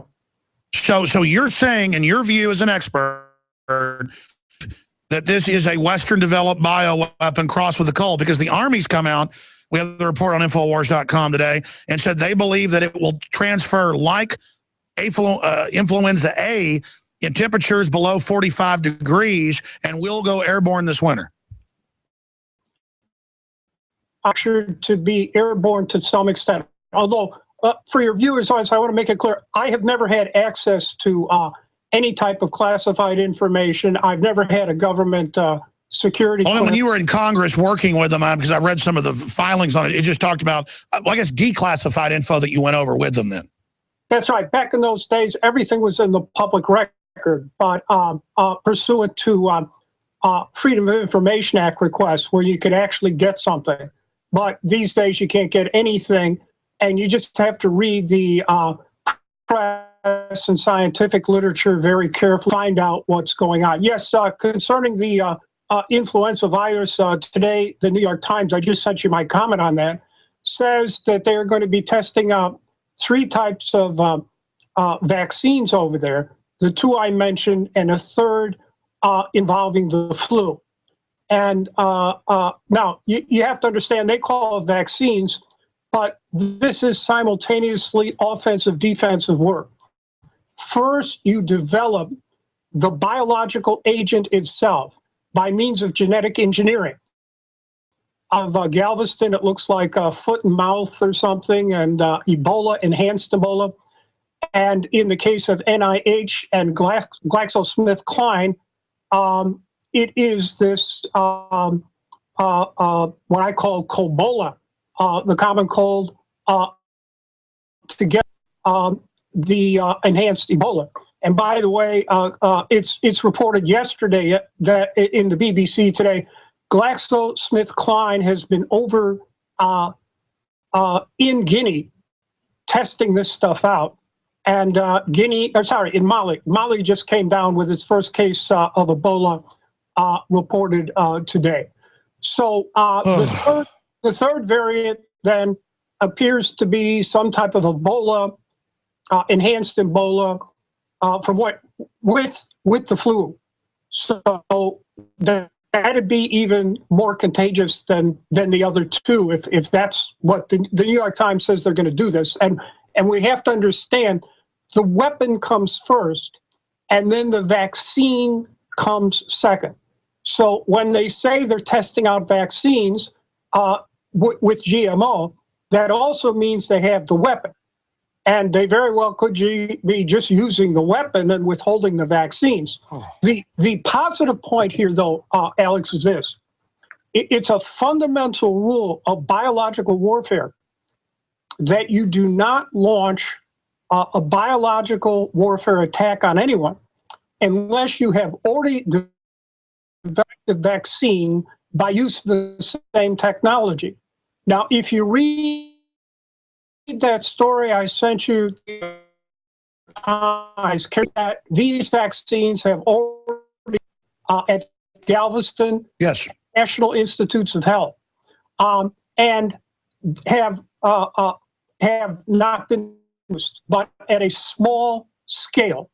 The excuse why we couldn't jack it up because Big Pharma wouldn't come in here, that's ridiculous. We spent $79 billion on this stuff since 9/11. And maybe that's BioShield. That's the BioShield program. All of everything, all the biowarfare together, from 9/11 till now, we've spent $79 billion. Well, Dr. Boyle, that's what all my listeners have been saying the last month, is that, again, we're not biological weapons experts like you, but we can look at it and say, Ebola's been around for 30-something years in the news. Magically, they've got all these vaccines they say are going to be ready just by the end of the year next year, that lo and behold, basically match what we see popping up in Africa. And the Africans are saying, listen, there's been UN vaccination programs and other things. That's where it's coming from. They're running. They know. And And then of the establishment, why would Obama then head everywhere around the U.S. and lie about it and disappear people? We now know that's going on. We just don't know the severity. Then I guess it's to hold the panic till they're ready to roll it out and then pose as saviors. It just seems like such a bold move. I really, this is the most crazy thing I've ever broadcast on. This is overwhelming me psychologically. I don't know what to say, Dr. Boyle. What do you think's happening? Yeah, it fits the pattern of what happened on September 11, 2001 with the anthrax attacks that we know those were U.S. government agents involved. That was super weapons grade anthrax manufactured at Fort Detrick and Battelle, Dugway Proving Ground. And we know that the entire White House was on Cipro prior to those attacks because they knew the attacks were coming. That's Associated Press. Right, that's all over. So my assessment of the situation is that Galveston and NIH already have these vaccines along with the agents, and I suspect our elite have already been administered these vaccines to protect them from the blowback, which is undoubtedly coming. If you look at the New York Times there, they've been working on these vaccines since Ebola was first sent. The WHO, which by the way, CDC tells them to do, ordered Ebola in 1976, sent to Porton Down, which is the British equivalent of our Fort Detrick. And that's where they got caught doing all the Mengele experiments on the troops. Right, and that's their Fort Detrick, and it obviously was sent there for weapons purposes, and then it was sent to CDC. And CDC has always been up to its eyeballs in biological weapons. I have an official government document here establishing that CDC was doing biowarfare work for the Pentagon no later than 1988. And they had to have constructed the lab before then. So CDC is in on this. But they've had all those years from 1977 till now to develop the Ebola as a bioweapon and a vaccine. And now they magically have it. I can ask you this question. What do you think about it? We get to the money, too. I'll talk to that in a minute. We'll talk about vaccine. Boyle's our guest, author of the Biological Weapons Law and Terrorism Law and Treaties and other things. Just simply amazing. I mean, I have 3 children. I'm so upset about this because here's what I see, and that's what I want Dr. Boyle to talk about when we come back. They wouldn't be doing something this dangerous, this bold, this crazy, that makes them unpopular if it wasn't for some other bigger goal. They may be going for broke. This may be the big one. That's why I'm so upset, is the government is at the top is acting so crazy. And I don't think it's an ineptitude, like Dr. Boyle says. It's pretty much a staged deal. The question is, what is it? Look, I've made a big study of history because I find it fascinating. Other folks watch sitcoms. I read history books. At least when I had time, I did. And you end up getting mental illness in government and corporations throughout history, companies, organizations. It's kind of like a dark logic. It's like a twisted economy. People start cheating in war, fraud. Then you get inventiveness in corruption and plots and conspiracies. And no matter how many of them get declassified or whistleblowers exposed, the greed, the evil just grows. And we're entering that cycle right now. So I'm kind of answering my question that I asked Boyle. I want Dr. Boyle's take on this. It's just this. I see the actions of the ruling system worldwide, and it's very Nero-esque. It's very arrogant, narcissistic, mentally ill. Mental illness can destroy families. It's destroyed friends of mine. I've seen it destroy people in business. People end up thinking they're Jesus, or people end up thinking you're a space alien, schizophrenic type stuff. I've seen nervous breakdowns, you name it. But when you get it in government and incompetence mixed in with it and corrupt big pharma and a bunch of eugenicists saying there's too many black people, and that's what this, that's what's a eugenicist. When I first saw him, I thought, I've heard of him. Oh yeah, he runs all Al Gore stuff. And then it's declassified, all the things, bioweapons and everything. Black people, it's just open season on them. But they're doing it to everybody. But they really like to go after black people. That's the apple of their eye. Dr. Boyle, I'm really freaked out at this point. I want you to get into money, but it's obviously bigger than that. But this is so bold. I don't see them getting away with this. The polls don't show it either. And people's kids die from this. Folks are going to know what did it. Has the elite gone completely insane at this point? No, I don't think so. You mentioned Czar Ron Klain, Obama, Mrs. Obama, all the rest of them. They all went to Harvard Law School. Every one of them, they were after me. This is the Harvard Law School mafia at work. Cass Sunstein, you know of him. David Barron, who said Obama could murder Americans, put him on the First Circuit. I could go down the entire list. Occasionally there's a Yale law drone. Occasionally there's a Yale law person, Mrs. Clinton. But this is Harvard Law Mafia. I went through the same program when I was there. If you saw the movie, that's exactly what it's like. And these people, they're bright, very intelligent, very well trained. No, I understand that, but I'm saying. Let me finish my Sure. They are completely ruthless and unprincipled. Yes. So, sure, we could say that Hitler and the Nazis were nuts. I don't think that gets us anywhere. You know, during the war, the OSS did commission a psychological profile of Hitler by psychoanalysts, and I've read it, trying to explain what motivated the man. The Mind of Adolf Hitler, the Secret Wartime Report. That's correct. So I see no point in saying these people are nuts. These people went through the same program that I went through, and they've been trained to operate this way. Czar Ron Klain, Harvard Law School buddy, Elena Kagan, I can go down the whole list. Larry Summers stole from Wall Street, Harvard president. That is who we are dealing with here. All right, final segment. And Doc, sorry I interrupted you earlier. I know this is a really hardcore subject. I know that they're scientifically cold-blooded and smart. Just to me, it is a form of power-mad mental illness, because just because you can be Machiavelli, it doesn't mean you should be Machiavelli. And I know, why did they end up bringing you through that high-level program that so few go through, and then you ended up not joining them? I mean, I think that's another example of how there are ways to turn this around.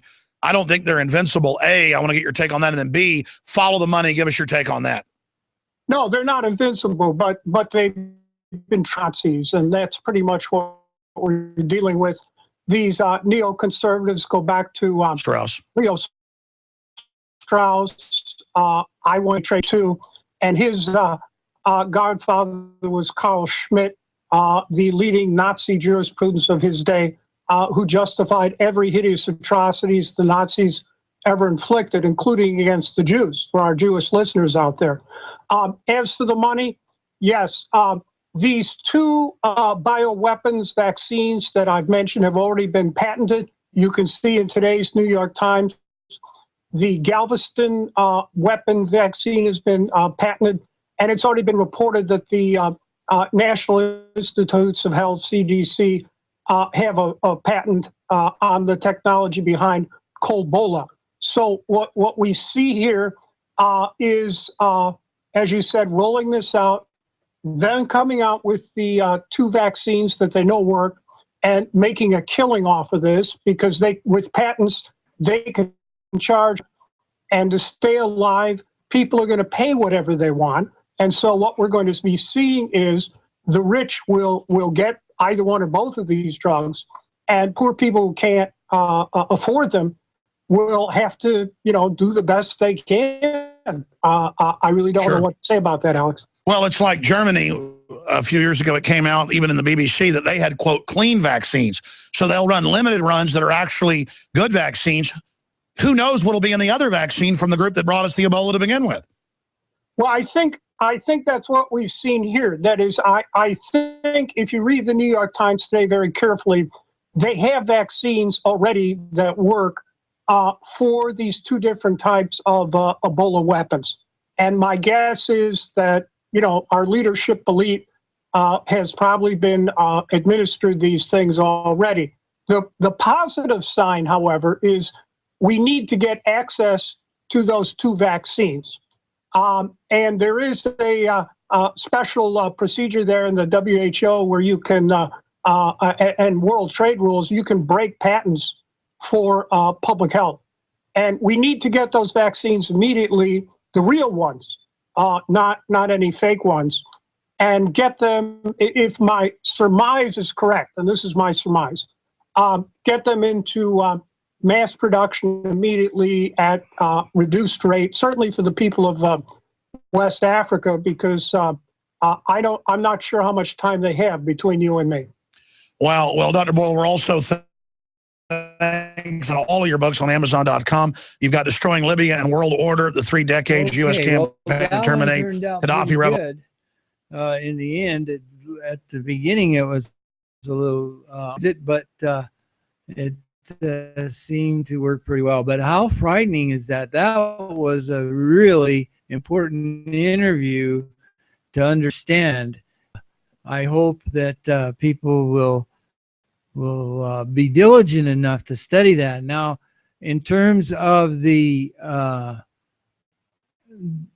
material gain from this stuff that he was talking about there at the end, we really need to understand. We've shown before on our awful situation updates how Bill, what is it, almost $500 million in investing this in the vaccines here, and for Ebola. And they were talking about clean vaccines, but of course their vaccines are not clean by any means. He talked about it.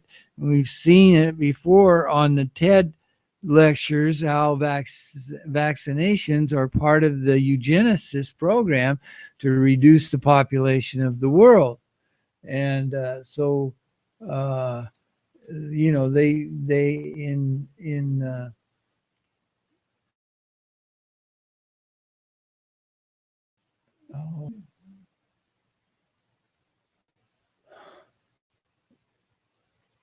I've got things going on with the computers that are really surprising me.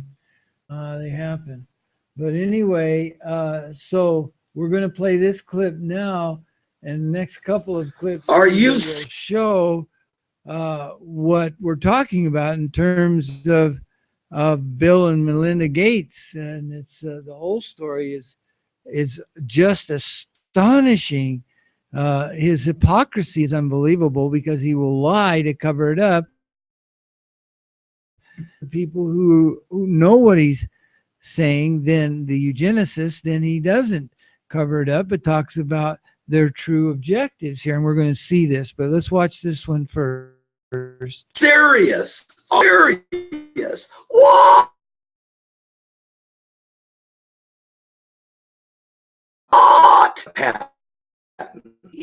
Ebola vaccine. It's been already patented. 8 to 10 years ago it was patented. I have to get the exact date. I don't yet. But the only is the CDC, NIH, and Bill Gates. They own the patent on an existing Ebola and related vaccines. So whenever you take a look at, why would you have a patent on a vaccine for a disease that is so obscured? I mean, we've had very, now it's the greatest threat to humanity outside of ISIS. And I think that the world's ignoring both. Really, I do. Overall, the Western world has been ignoring both of these. And now Dallas, Texas has its first Ebola patient. Ebola has claimed 6,000 lives that we know, 3,000 lives that we know of, 6,000 patients. And there's more reports breaking out now that another 1,000 patients are missing. Sierra Leone, the 1,000 confirmed Ebola patients. They're either missing or dead or left the country. And Sierra Leone's largest newspaper, the Ernest Times reporting with alarm that at least 1,028 patients appear to be missing in the country. Health statistics account for a smaller number of survivors of the disease than the total number of registered cases.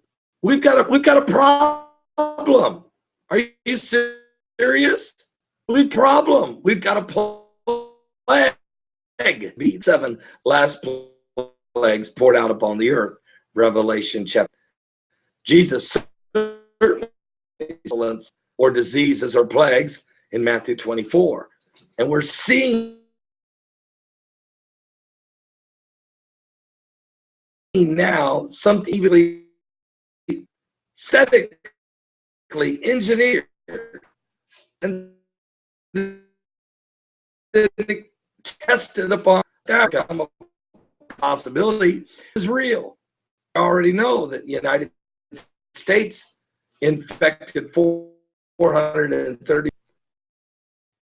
As he's saying that, if he had just watched this prior video with us, he would a likely possibility. It's a proven fact, and the insider, Dr. Boyle, was explaining that to us, that it was developed as a weapon. He gave us the details of it, but because he doesn't know what the right hand people don't, even those in the media don't understand, in the alternative media, don't understand the full truth of things. They need to understand what Dr. Boyle just explained to us from the inside, having been part of these organizations and knowing these people that are involved in it. My goodness, we need to be able to get our stories together. Pastor Bagley here probably doesn't watch Alex Jones. Alex Jones probably doesn't watch Pastor Bagley. Somehow we've got to get the information out completely to everybody so that when they give an opinion, it'll be an informed opinion. Here, he's picking up on this fact that is true, the expenditure of and funding by Bill Gates of the NIH and the CDC's development of these things, the vaccine part of it, but he's sort of hedging a little bit on whether this could be a bioweapon engineered from the start, including the vaccines that they're talking about, that Dr. Boyle was talking about, both the clean and then what we ought to call the Gates vaccine, the ones that are filled with aerosol and every other kind of thing for the people, not the clean ones for the elite. But anyway, let's go on, knowing that Pastor Bagley probably doesn't have the advantage of the information that we just have received from Dr. Boyle on the Alex Jones show. Just to see the long-term effect of it about 60 years ago. So this isn't, so what's going on? Is there an epidemic starting and then a vaccine is needed? And what will be the price tag? How much money will be made if you own that vaccine? And what's even crazier is I wrote a book. I brought it out 2 years ago in August of 2020. I said that there would be a virus created by the New World Order and would infect Africa, and millions would die from it. But there would be a vaccine, an antidote that would cure you. And what's shocking about that is I said Bill Gates would have the antidote. And when I was writing it, you know, vaccinations of children, and that was one of his things he wanted to get involved in. But I didn't see this coming at all.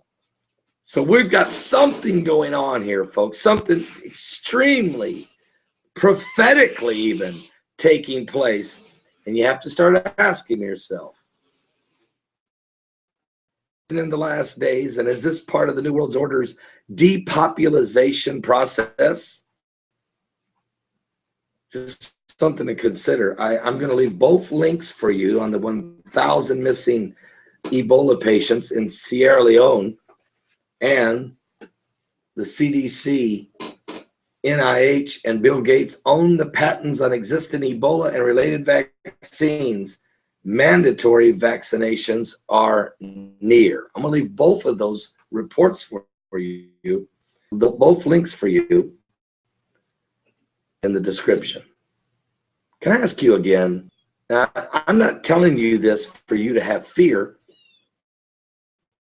because if you have vaccination, the best for all diseases is Christ and faith in the Word. What I'm saying is, where do you have your question? If you have your faith in God and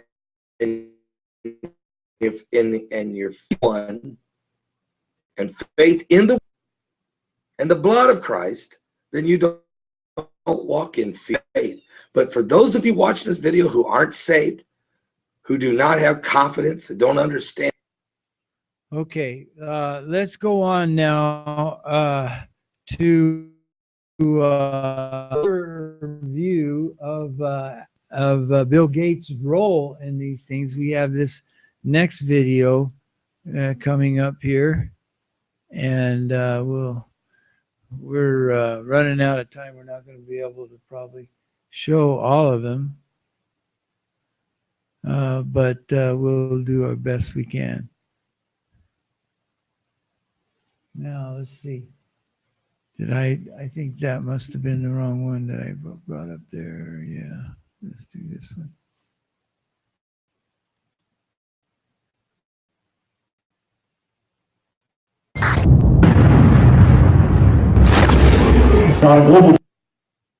Okay, this video, again on the nightly, this is where Leanne McAdoo actually gets in and is able to ask Gates a question. Of course, he doesn't answer it, but this will show us how he lies, and the two sides of the man, the hypocrisy that the Lord was talking about, is fully evident here. Let's watch this one. Gates has triumphed in the United States as the envy other countries, because it's able to try out things, innovative and diverse things, although with a very high failure rate, with enough of a success rate to really come up with big breakthroughs. I'm Melissa Melton reporting for the InfoWars Nightly News. Multiple overseas reported on the fact that polio vaccines linked to the Bill and Melinda Gates Foundation and his guidelines have on record caused nearly 48 to suffer neurological damage and become permanently paralyzed. African children from Chad also began convulsing after receiving a Gates meningitis that specifically targets African people. Those children, some as young as 7, have also subsequently become paralyzed. Yesterday, Bill Gates appeared at a highly controlled speaking engagement to address computer science majors at his new Bill and Melinda Gates Computer Science Complex building on the campus. I was able to purchase a ticket from a student and attend the meeting. The recording equipment were allowed inside the meeting. Fellow reporter David Ortiz was able to catch being fed to an adjacent room. The floor got open. I decided to ask Mr. Gates a real one. InfoWars, what do you say to critics' nation program is nothing more than a eugenics program? A huge. Over 48,000 children in the polio vaccines linked to your family. No.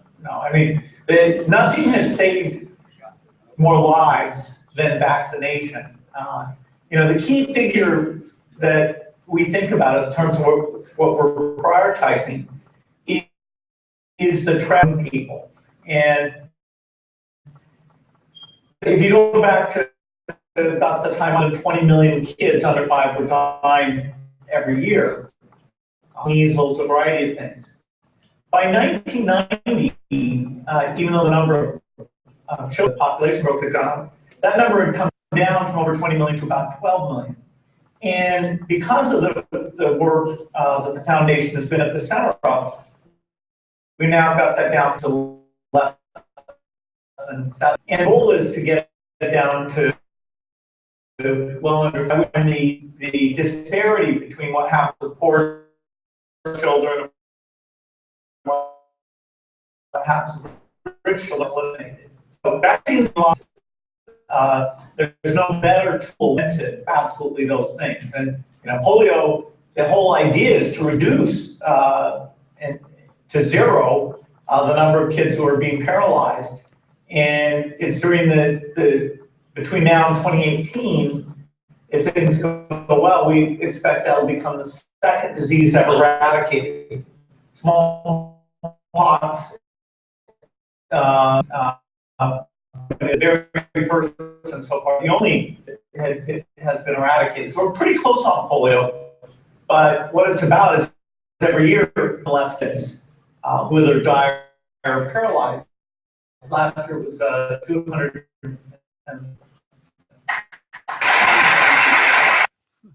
Not only failed to answer my review. Mr. Gates' father was a known eugenicist and the head of Planned Parenthood. He admits in this clip from a 2003 PBS interview with Bill Moyers that he likes to focus on population control. The issue that really grabbed me is were issues related to population, reproductive health, reproductive issues. As an intellectual, when I was growing up, my parents were always volunteered for Planned Parenthood, and it was very controversial to be involved with that. He went on to say, and maybe the most interesting thing I learned is this thing that's still surprising when I tell other people, which is that as you improve health in a society, population growth goes down. In the past, Mr. Gates, end of life and using those funds to instead hire more teachers. And so the access that used to be available, middle class or whatever, is just rapidly going away. That's a trade-off because of very, very high medical costs. Is spending $1 million on that life for that paper, not lay off those 2 teachers, that's called a death pen, and you're not supposed to have. Also announced the goal of vaccines is stationed by 10 to 15%. And see how we can get this down to zero. Probably one of these numbers is going to have to get pretty near to zero. That's back from high school algebra. But let's take a look. First, we've got population. The world today has 6 points, headed up to about 9 billion. Now, if we do a really great job on new vaccines, healthcare, reproductive health services, we could lower that by perhaps 10 or 15%. So what does it matter if 48,000 children suffered permanent neurological damage and were paralyzed if it's in the name of philanthropy? But the problem is these vaccines have actually been shown to cause the very diseases they're. Bill Gates is a billionaire with population control, and the vaccinating the world is God's. But who's God, and at what cost? Trading lives for lives? What kind of world is that? When we devalue one human life, we devalue everyone's life.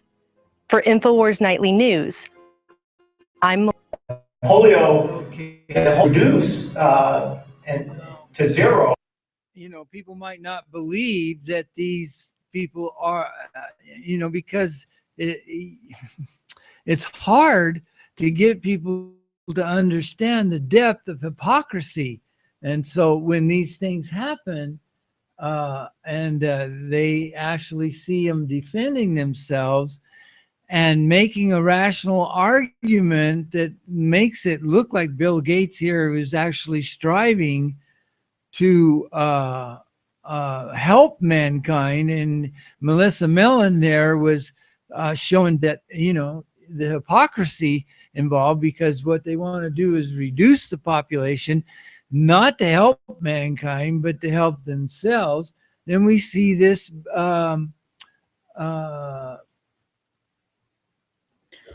patent business, engineering these diseases and engineering at the same time a vaccine is, as Dr. Boyle explained, is a part of the bioweapon strategy, the bioweapon science, if you will. You always develop the vaccines along with the bioweapon.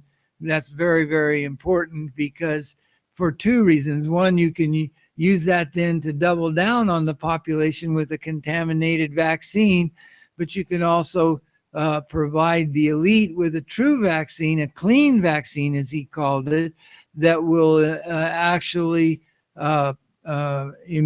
immunize them against the disease. Well, he talked about patents, but here we're actually going to see the patent itself. This British guy calls it patent, and it's hard to understand the way they pronounce things over there. It's different than what we do, but when he says patent, he means patent, and he's found it here for the human Ebola virus species and compositions and methods associated with it there. So let's listen to a little bit of this so you can actually see the very patent and its abstract here. Hi, and welcome to Elite NWO Agenda on YouTube. So, continuing on with the Ebola crisis, the Ebola outbreak, and maybe soon to be Ebola pandemic. Yeah, something very important. A patent for the Ebola virus. There be a patent for the Ebola virus. I found it under Google patent search. Is where you can find all patents. It's kind of a search engine for patents. And it seems that the US government was the original signee of this patent. And they filed October 26th, with publication number US 2022A1. So why would the US government patent a virus? Actually, the Ebola virus. I just don't understand why would they need to patent a virus. Maybe I'm missing something, but there's literally hundreds of pages long of information here. I just don't have the time right now and it's in very much scientific legal jargon. So if anyone that can make this more clear as to why the US government would patent the Ebola virus. What's their agenda? Because as we all know, we have to question everything. Because right now in this world that we live in, we do not know the truth. Nearly everything that the government states is a lie. The media, it's all a big agenda that we have to uncover and find the truth. And that's why people like us, the alternative media, have to, our plan is to expose the agenda and some information. Please let us know in the comment section below. Also subscribe to our YouTube NWO agenda. There you have it. There's the patent of the U.S. government. And the question is, why do they want a patent on a disease? I mean, it's unbelievable that we have got to wake up. If we understood, if the American people by the millions that weren't sedated by fluoridation in the water, by so-called fluoride in the water and other things that they put in the water, then maybe they would still be angry enough when they hear this for their children, if nothing else. Why is the U.S. government engineering these horrible diseases, then putting them out there in other countries like Africa, and then allowing them, preventing us from taking any kind of protection of these, because they're in power. They're not allowing us to protect ourselves from these diseases by stopping flights and by quarantining people. And they said, well, it's because they're allowing political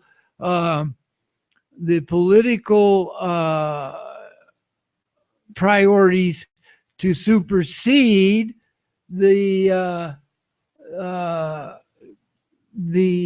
public health concerns. Well, that's a stupid way to put it. We've got to become more aggressive and understand that we're like bugs being killed here. This is incredible. You've got to understand the seriousness of this. And I don't know how anybody will take the time to study it a little bit, or even just watch what we're playing here, can deny what is happening. Why isn't everybody having the same reaction of outrage that this deserves? I don't know, but listen to this. Everybody, this is Lisa Haven and any other pandemics that could be coming our way, or with everything going on. I wanted to look up some laws on vaccinations, as well as some history. What court cases happened with pandemics in the past? What did our government do? Things like that. And as I'm looking into this documentation, I found some fascinating stuff. But here's the headline. If Ebola spreads and your kids are unvaccinated, kicked out of school, proof will do it again, plus mandate to force vaccinations or be quarantined. Actual documentation that you need to see. So lots of stuff. Let's just dive right in. All right, so the first thing that I want to cover before I get into the documentation, this is on global research, but it's U.S. Institute of Health, or NIH. We may have to vaccinate whole countries to stop an outbreak, okay? I just want to show you that there is a potential for this happening. I am not saying it will, because that's not necessarily the case, potential for it. And let me just, what I'm talking about. Days ago, or this was actually the beginning of October that this was posted. Dr. Anthony Fauci, director of the U.S. National Institute of Allergy and Infectious Disease, told the Canadian press that it's quite conceivable, if not likely, that fast-tracked Ebola vaccinations may have to be, I'm assuming they forget that, given to entire countries to get the viral outbreak under control. And here's what he said. It is conceivable that this epidemic will not turn around, even if we pour resources into it. It may just keep going and going, and it might require a vaccine. As the more formidable is out of control, it is quite, if not likely, that we may need to deploy the vaccine to the entire country. Clear possibility. And this was released back in October. So there you go. Just a quick, let's get into our documentation. All right, the first one I get into is this: Congressional Research Service, legislative debate since 1914. Here is FAS.org. There's your link. I'm also going to leave a link at the bottom. You can see this was updated as of May 21st, so very recent. And the reason I believe that they... Before she gets into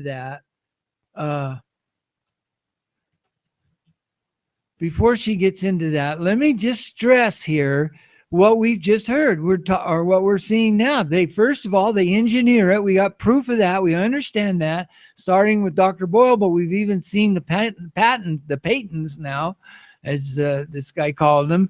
But we've seen the patents from the U.S. government, and we got the testimony of Dr. Boyle, and there are others that this is coming from the government itself. And now what? They're making mandatory vaccination laws. They're going to be talking about it. We're seeing here so that you have to be vaccinated. But you can believe that it's not going to be the clean vaccinations that you will be vaccinated with, but the tampered ones, the ones with mercury and squalene and whatever else. And the last time around with the flu, the Germans discovered that the vaccinations actually had live viruses in them. I mean, it's ridiculous. It's part of their eugenics. They want to kill you. Understand that. Now, you know, we need to understand that in terms of the great and marvelous work, but we need to take a look first and understand it. I went home teaching to one of my families here last week, and we were talking about the vaccinations, or we were talking about Ebola actually, and the guy said, "Oh man, yeah, I hope they come up with a vaccine. They can't do that fast enough. I'm ready. Give me a vaccine. I don't want this Ebola." And I couldn't explain to him all this stuff. He would have to have enough interest to investigate it himself. But how important it is for him to understand that there is going to be a vaccine made possible, and those who are awake, available, and those who are awake who won't take it because they know of all of this will be herded into FEMA camps, and people like, I don't want to cast aspersions on him, he's my friend, but people who are uninformed will think and will be convinced by a massive propaganda campaign that it's right to haul these people off who refuse to be vaccinated. They will be painted as lunatics who are endangering the entire population. They're addressing this now is because we do have things like Ebola on the forefront. Dive in. Here's just a quick summary.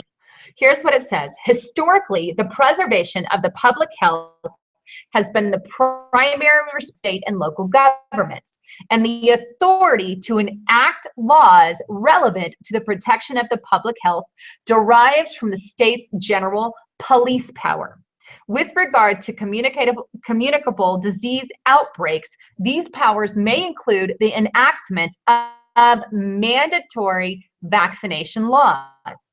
This report provides of the legal precedents for state laws that require certain individuals or healthcare workers to be vaccinated against various communicable diseases. Also discussed are stating for mandatory vaccinations during a public health emergency or outbreak of communicable diseases. Federal jurisdiction. Okay, so here I always want to make this comment. I talked to the local school. They call up people, not letting them know that it's a waiver. They don't tell them that. They tell them that for their kids to come to school, they have to have their vaccinations up to date. I was standing there, and I've told the story before, as the clerk in the school was making these phone calls, and I heard her say it over and over again to many people that she called. And when she took a break, I asked her, do you ever tell these people that they can get a waiver? And she says, no, we don't bother to tell them that. And I said, but you know that we know that. And I've since confirmed that same conversation with a friend of mine that works in the same office. They call these people telling them that they have to have their children vaccinated with these vaccines, but they're not really, it's not really law that they can do that they have to do that. And they can go to the health department and get a waiver, both for school-age children and also healthcare workers. My daughter was, during the flu H1N1, was told that while she was going to nursing school, that she would have to have these shots for the flu, and that it was mandatory, else they would kick her out of the school. Well, I tried to tell her, no, that's not legal. They can't do that. You can go to the health department and get a waiver, but she refused to do that. She believed them, and as a result, she took the shot and has suffered unbelievably because of it. And then to top things off, she happened to overhear the nurse in charge, the person in charge of this at her school, saying to someone else, yes, people can get a waiver, students can get a waiver, but I don't bother to tell them that because I don't want to go into all the details of how they can do that, so I don't bother with it. And it literally caused my daughter to break down and bawl because of the deceit that led to her disability. It's incredible. I haven't gone into the details of what she suffers, but many, many, many people are suffering the same things. And I had a neighbor that died, but they won't listen. But let's go on. Jurisdiction over public health matters derives from the Commerce Clause of the United States Constitution, which states that Congress to regulate commerce with and among the several states. Congress has enacted requirements regarding immigrants seeking entry into the United States, and military regulations require American troops to be immunized against a number of diseases. The Secretary of Health and Human Services has authority under Public Health Service Act to issue regulations necessary to prevent the introduction, transmission, or spread of communicable diseases from foreign countries into states or from state to state. Current federal regulations do not include vaccination programs. Rather, when compulsory measures such as quarantine and isolation are generally utilized to of the disease. What's amazing, again, I've got a comment on this, is that while they say that, and that's the rationale for imposing vaccinations on us, they are fighting the common sense measures that this rationale would support so strongly of restricting flights, of blocking flights from West Africa, for instance, all the things that they are not doing in terms of quarantining people who have. They not only do not quarantine, they encourage them to travel, and there's nothing wrong, and the other things that they do. So the hypocrisy is palpable here. On the one hand, they have this agenda that they want to spread the disease, so they come up with a rationale to do that. And on the other hand, when they want to force us to take their vaccinations, they come up with the opposite rationale to enforce that. Are you kidding me? Pastor Bagley says, are you kidding me? I understand why he says that. Moving on. So just a lot of summaries there. Basically, they have the right to issue the event that they deem it's necessary, or in the event to prevent others from being infected. Now, there are exclusions to that, but let's see below and read more. Here's just a quick breakdown. I'm not going to get into all of it. Some of it is skippable. Okay, so history and precedent. At the end of the 20th century, published 10 great public health achievements. US from 900, number one on the list was vaccination. This resulted in the eradication of smallpox worldwide and vaccine preventable diseases. Mandatory immunization requirements have played a major role in controlling 2 rates of vaccine preventable diseases in the U.S. Historically, the preservation of the public health has been the primary responsibility. Okay, well, she's going to go on. There's probably a lot of value in that, but it's the basic propaganda that we saw being spewed by Bill Gates. But the important thing is that while the vaccination idea from the start might have been a good idea, it was from the start with these polio vaccinations that I had to take as a school child were actually contaminated with a virus, a monkey virus, something 40. I can't remember exactly what it was that they called it. But and now people denied that, see? So when this started coming out, we tried to, be whistleblowers. Hey, these vaccinations, remember Blaylock, Dr. Blaylock, I even told my daughter about him. I said, get a hold of him. And she wouldn't do it. She wouldn't do it. She wouldn't believe me. I said, he helps a lot of people. You have to understand what he's saying, and you can do certain things, and there's support groups that follow what he says, and you can get a lot of help on that. It's right here. I sent her the links to them where she could do that, but she refused. She believed, because she was being taught as a nurse in the system, she believed the system. And there was this doctor who had this great reputation of being the greatest thing in the health academic area of healthcare in Utah. That was, of course, part of her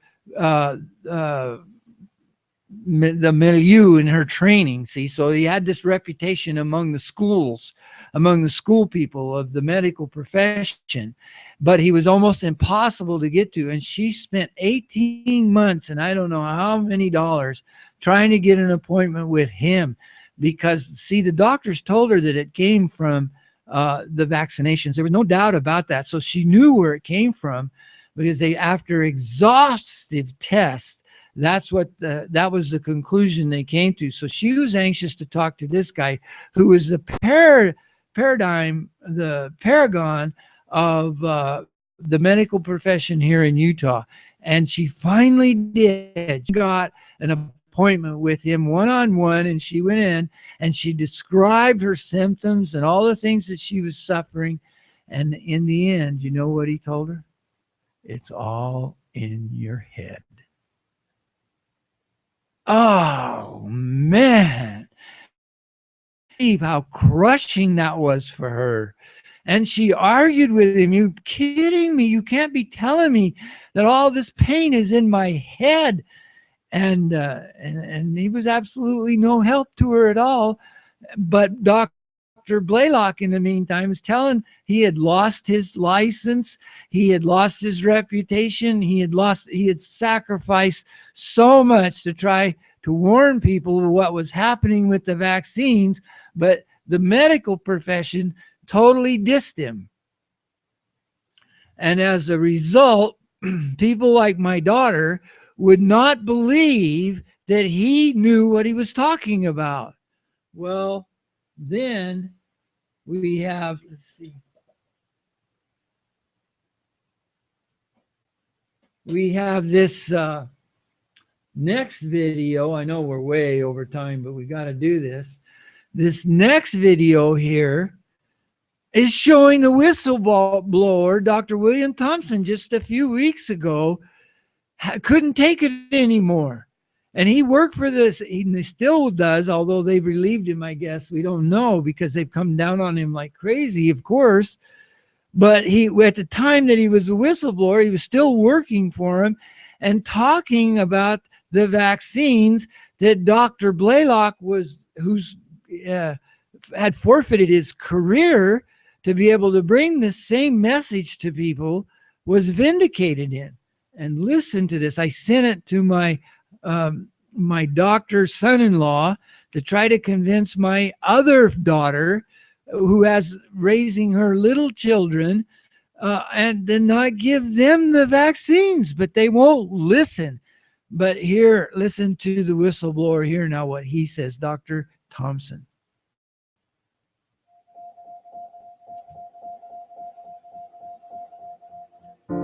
you know, in the United States, the only vaccine that's still in is for pregnant women. I can say confidently, I do think thimerosal causes ticks. So I don't know why they still give it to pregnant women. Like, that's the last person I would give. Thimerosal from vaccines, just make that your mantra.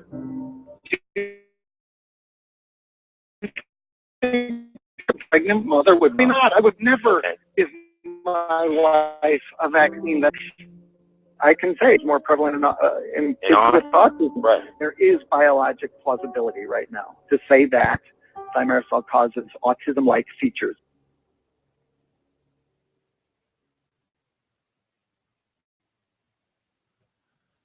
Okay, so you know, there he was. The CDC itself starting to tell these things, but then it got even more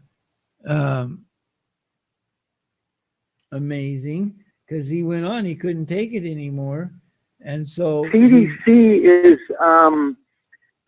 they're paralyzed. The whole system is paralyzed right now, and the whole branch is paralyzed, and it's becoming more paralyzed.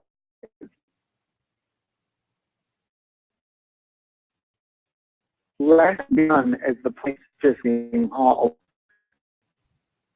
The CDC has put the research 10 years behind, all right?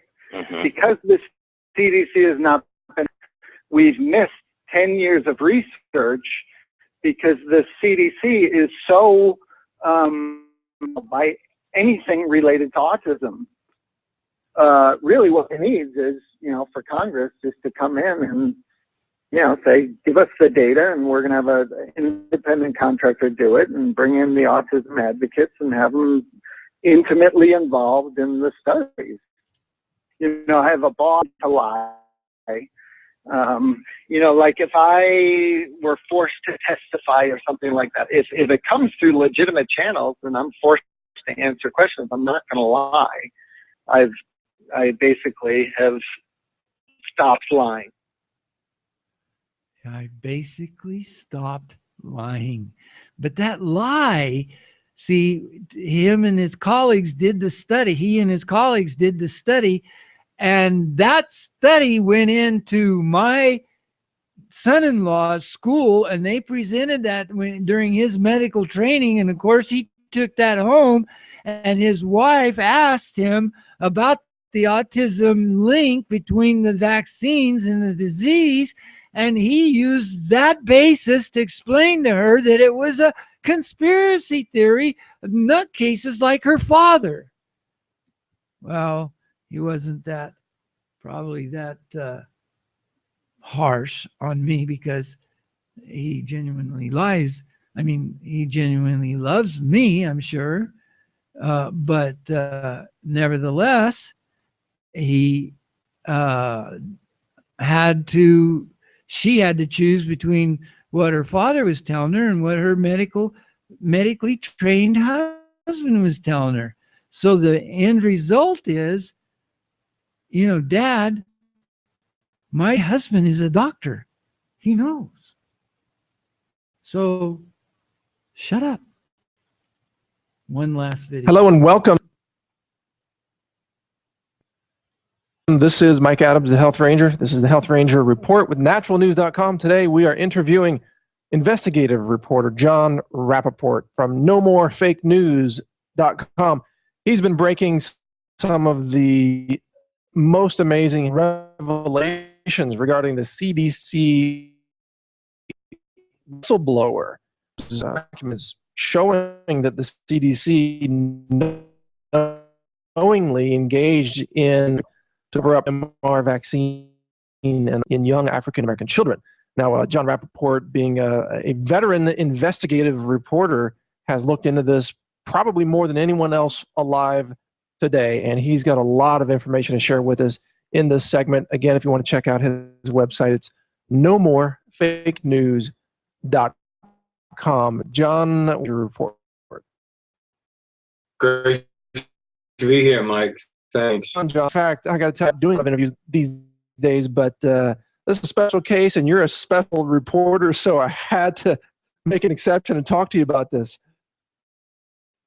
I'm glad you did. Started video, short video, was an interview with an anonymous man who was confessing, apparently, in this interview, that he had engaged in fraud of a study, the MMR vaccine, rubella, and its possible connection to autism. And that study, which was done in 2004, CDC, called the DiStefano study, there was no connection at all. And he was saying that's wrong. He was saying that he participated in fraud, basically, and so did others. The thing was, we didn't know who he was. He was anonymous, and he wasn't making completely forthright, as I'm, telling it to you right now, more or less by implication. He goes public. The video now has his name on it, William Thompson, a PhD researcher.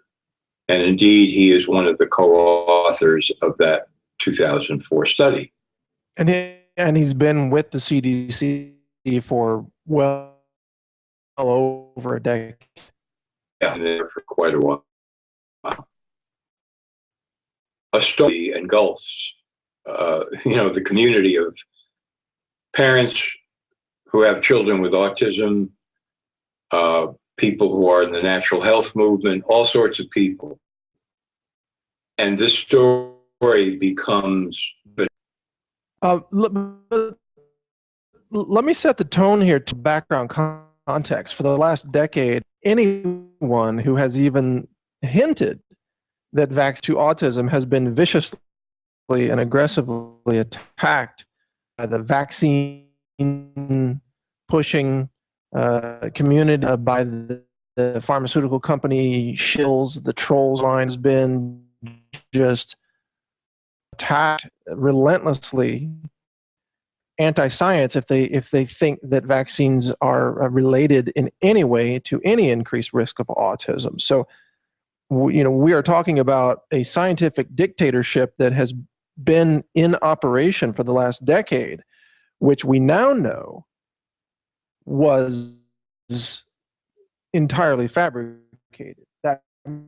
This is for Wakefield, for example. His career was these people. Absolutely, yeah. Destroyed. His life was almost destroyed. Medical license was revoked. Absolutely. Every mainstream media outlet that you can imagine called him. Right. So I just mentioned all this, John, because it's important for our listeners. The CDC knew about this 10 years ago, really more than 10 years ago, but at least 10 years. They knew that Dr. Wakefield was right. They knew that vaccines cause autism risks in Africa. They knew that they fabricated to commit fraud. And this went to the highest levels of the CDC. And then when you add on top of that the fact that having committed the fraud 10 years ago, they stood by and watched, literally, as more and more developed autism as a result of vaccines. And so that's an incredible amount of, I don't know all, but it's humanity. Yeah. Aspect of this that I want your comments on. The fact that this study showed that MMR vaccines disproportionately caused harm to African American children. And it brings up so many questions. Would the CDC have gone, white babies had been harmed by it? Or did they say in their own minds, oh, because it's black babies, we can cover this up and it doesn't matter. I mean, that kind of horrible, racist, eugenics, genocidal type of thought, is that what the CDC, is that what drove the CDC to make this decision? What are your thoughts on that? The CDC has a history here, experiment that had to do with black sharecroppers who were watched by the CDC as an experiment, allowing develop and go through all of its stages and so forth. And even after treatment was available, they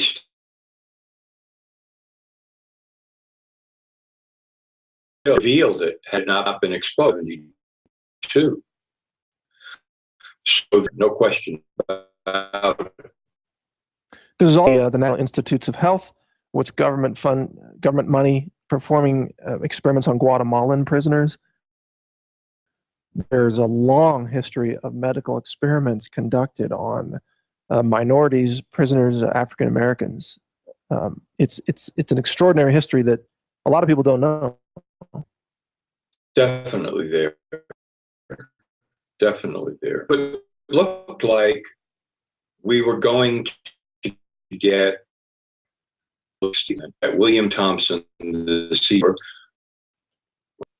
just said that he participated in fraud before the cameras in front of the press and say, my name is William Thompson.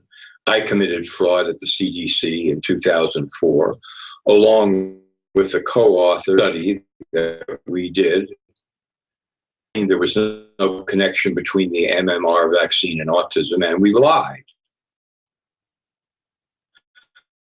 because we were told to omit data on the young Africans. It gave the impression that there was no connection between the vaccine and autism, when in fact there was. That's what we expected was going to happen. And yet it didn't. And yet someone got for that day. It certainly appears that way. If they didn't get to him before then, they've certainly got to him now, because now he has a lawyer, Rick Morgan, and Morgan has stated, satisfied that accurate data there and the scientific community a judgment about them, and my plans to make a public statement or to discuss these matters any further. That's the story that's now being told. I know from a report last week, Thompson, who has still been working at the CDC, was escorted off the premises, has a problem with security guards. So we don't know whether he's been officially fired or he's just been told to stay home. But pressure has been to keep him from talking out. Threats, promises, this is a situation where a whistleblower could. Absolutely. And our listeners need to keep that in mind. Many people don't realize the lengths to which the vaccine establishment will go to silence real science. And this individual, you have to understand, the CDC has the entire vaccine industry to protect. Look at the former head of the CDC, Dr. Julie Gerberding, who was the head at the time this took place and is complicit in this cover-up. She's now a key executive working at Merck, head of the global vaccine division. CDC scientists and bureaucrats understand that if they do a good job promoting the interests of the vaccine industry while they work at the CDC, they stand a very high chance of being rewarded with high pings by the vaccine manufacturers. The Obama administration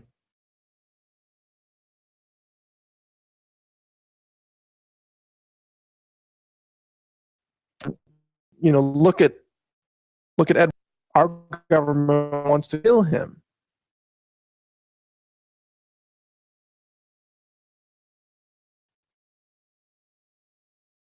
That Thompson here is not in the crosshairs of some government operative is kidding themselves. Yeah, no question about it. And then there's Thompson's family. This runs the gamut.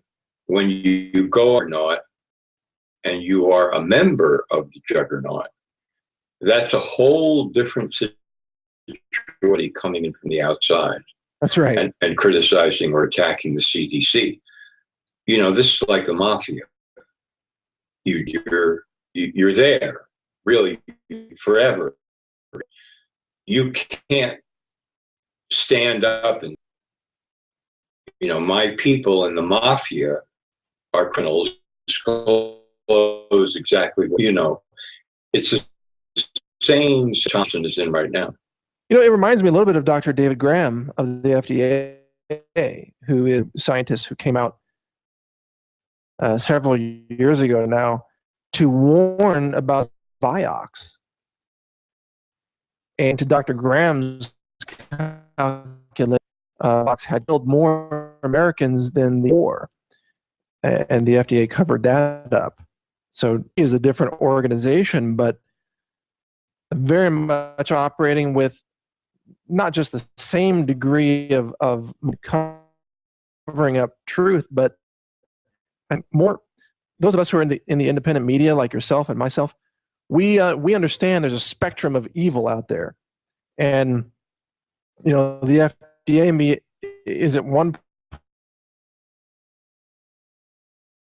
point on the scene of evil. Would you agree with that?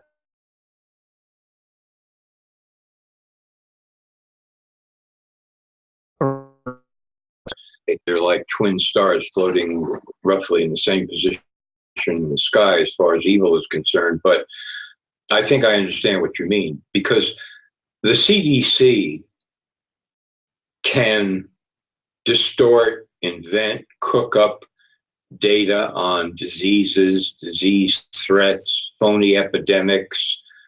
They can rewrite the medical books, really, any way they want to present a situation to the American people. And they can say, for example, that vaccinated, then you're in grave danger, and vaccinated, and here's the latest reason why.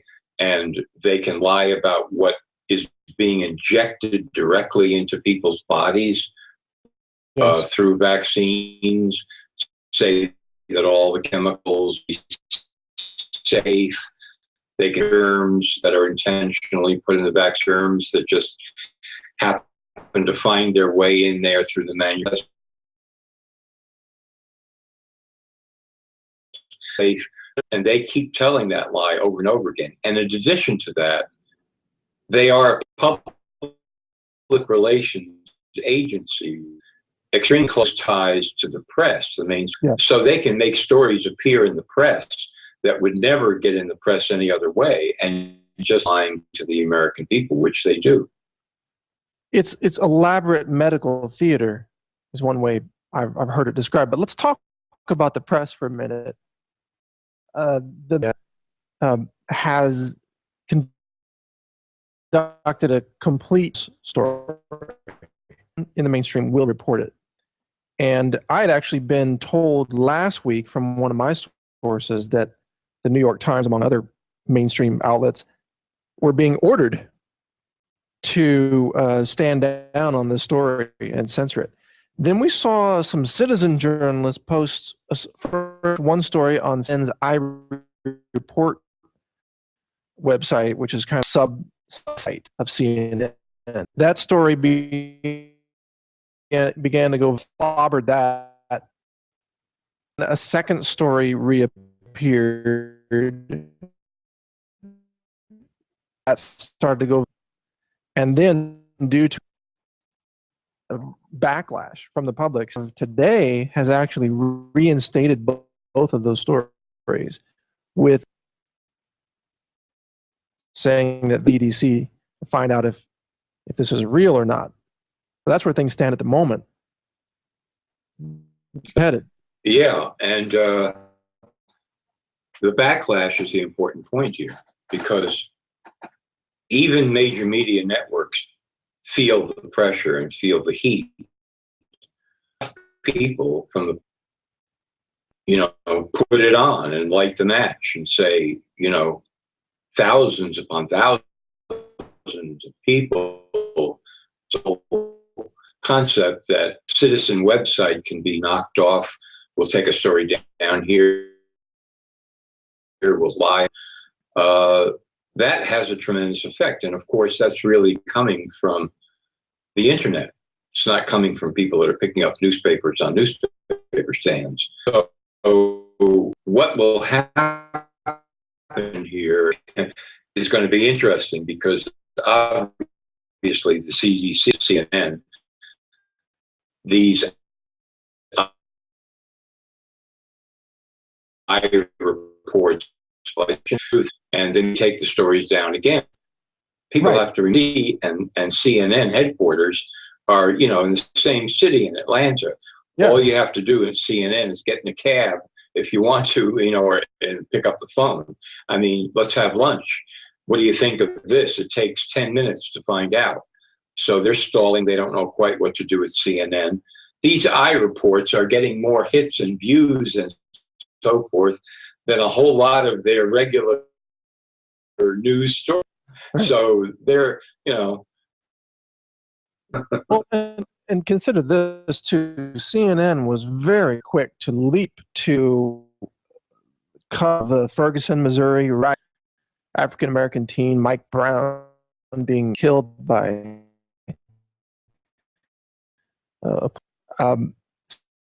CNN was one of the mainstream media sources that really went to bat for Mike Brown, and they tried to kind of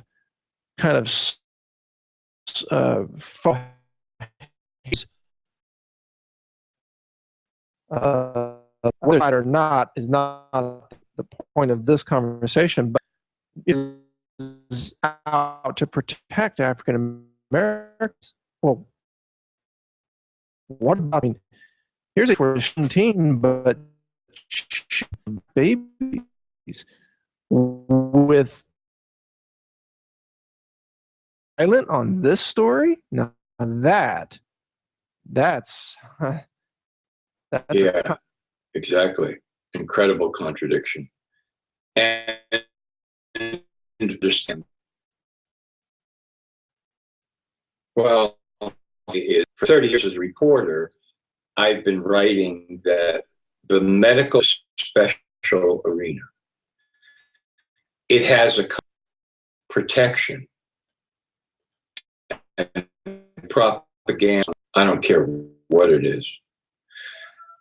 So many people have been brainwashed into believing so many lies about medical miracles and doctors and this so forth, that for a media network to go establishment like the vaccine establishment, it's almost like committing suicide. I mean, they're partners. They're joined at the hip. These huge media networks with the federal government, like schools and doctors. It's not like there's a real separation there at all. Really good point, John. And I want to throw this in. Let's be clear that CNN prints all kinds that are pro-pharmaceutical without any proof whatsoever. For example, CNN practically announced that the experimental Ebola drug ZMapp is solely responsible for saving the life of Dr. Brantley, was it? Yeah. It's a completely, it's a total leap of faith by CNN. There's no proof at all that this drug helped. People who've been given the drug have died. Whatsoever that the drug is safe or experimental. CNN that didn't hold them back. If they want to run a pro-pharmaceutical story, they will take any leap that is necessary. When it comes to a vaccine story that's critical of vaccines, well, then we have to. This has to be fully proven and documented. So, clearly they only require proof on one side of the debate. Will eventually quit. One of them, CBS, was not that she was bringing Benghazi and Fast and Furious and writing information that the Obama administration didn't want to know. Yeah, that was a problem. I think occasionally write stories that were critical of vaccines and the CDC, and that this was a really big no-no, absolutely. And in fact, I know that for quite a long time, would carry the information. In fact, she's been accused of being anti-vax. And then it would be changed. She would change it again. It would be changed back, and she would protest. And nothing she did for quite a long time had any effect whatsoever. Yeah. So we're talking about major efforts to silence the press where they get too close to the truth about vaccines in this case. Well, and we know that Wikipedia is dominated and run by pharmaceuticals, no question about that. Wikipedia has no more credibility than CNN on these issues. But and vice versa. Yeah, right. But here's a question for you, John. First of all, why do you think that protection of vaccines, the vaccine mythology, or the vaccine delusion, is so crucial to our society today? Because, I should say crucial to dominate society today, the media, the medical, and so on. Because remember, the vaccine industry, I believe the only industry in this country that's been granted absolute, complete legal immunity, placing it above such immunity. It is the only industry that an absolute and total media blackout stories that raise rational scientific questions about the safety and efficacy of vaccines.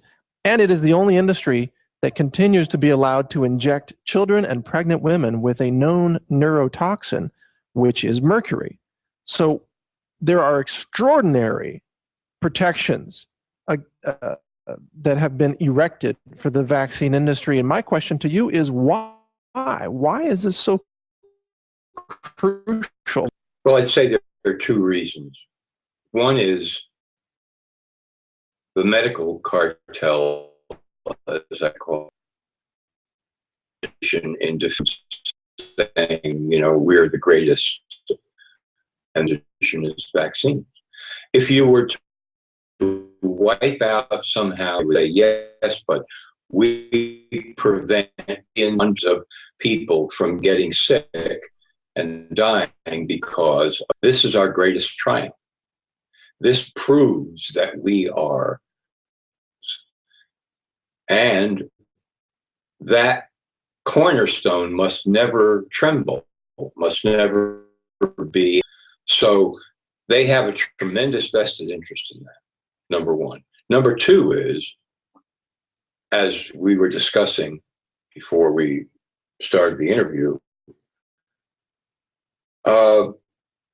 weapon warfare against, let's just call it like it is.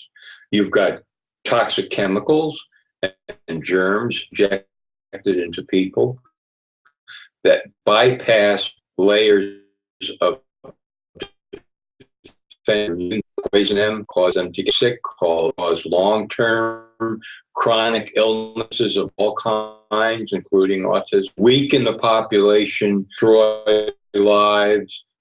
You make it less and less possible for people to live strong, independent lives, which would be lives that are critical to the medical establishment, the political establishment, the expansion of,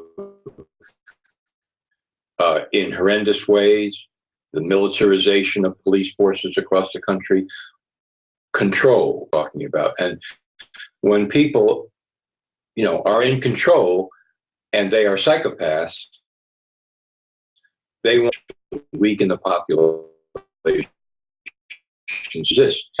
This poisons is a tremendous way to do that. That's a really important point. If you look back into the history of Europe, there would make sure that the populations that they dominated not have enough food, so that people could never rise up and be physically large and have a rebellion, against the power of the king.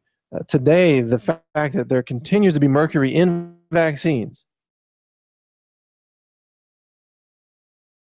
confirmed it in my mass spectrometry laboratory, 50 parts per million in vaccines. Influenza is it dumbs people down, neurological damage. It lowers IQs, it lowers cognitive function, and never before have we seen the push now for pregnant women to be as strong as it is today. We've had, in decades past, all doctors were taught in a pregnant woman. Today, nurses groups and doctors and vaccine tried for pregnant women injected with flu vaccines containing mercury. Now that has to be a deliberate effort to cause miscarriages, to damage the neurological development of the child. There is no doctor, there's no scientist in the world who can say that mercury is safe for pregnant women, and yet they're calling for it to be injected into them. So I concur with your analysis, John, that is a weaponization program disguised as an immunization program. Yeah, it's truly, truly horrendous. So from everything that we're talking about here, and now you look back at this whistleblower, William Thompson, you can begin to imagine the kind of pressure that could be put on him to shut up, to stay silent, to bow out of the situation. You've gone too far already, William. You've made a grievous mistake. But there's a chance that you can survive this if you will do the following. This beginning of the kind of pressure that can be brought on him by this enormous establishment. And so to me, it's no wonder that he's not talking. He would have spoken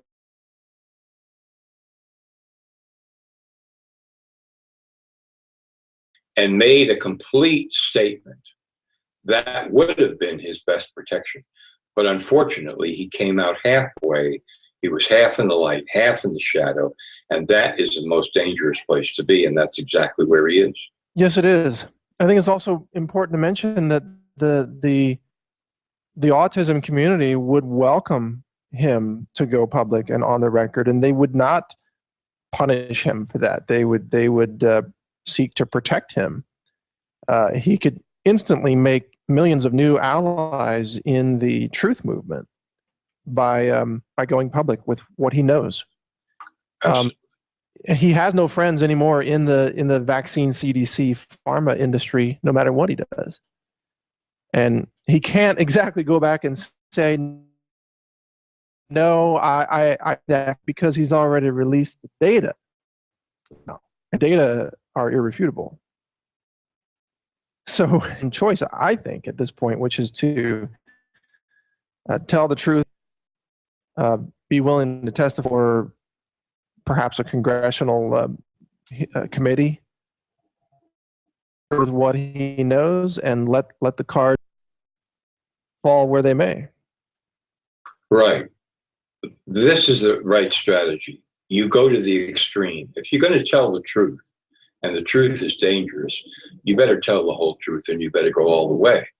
Not only should he have already released a video saying testify in front of Congress, have gone even further and said, and I will be testifying in any lawsuits brought against the CDC. Yes. You know, go all the way. That's the point. And unfortunately, for many scientists, it's drilled into them to be cautious. Well, this is not the time for it. He still has a chance here, but he's going to have to do something radically different from what he's doing now. Let's all also remember that he participated in the cover-up. He was once one of the vaccine pushers who voluntarily agreed to become complicit in what can only be called a conspiracy inside the CDC to lie to the public about vaccine safety.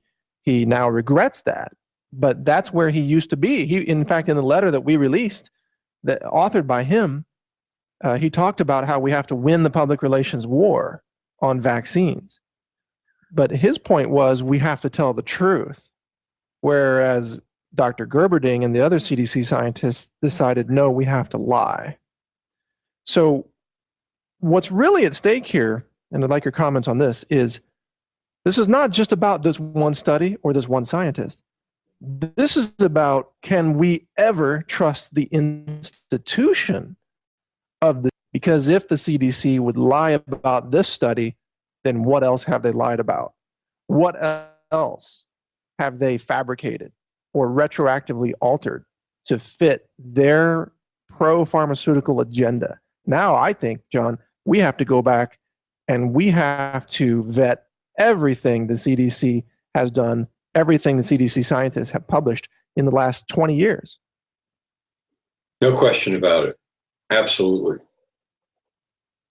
People have to understand, we're talking here again about a 2004 study called the DiStefano study, which concluded there was no connection between the MMR and autism. That is a major thing.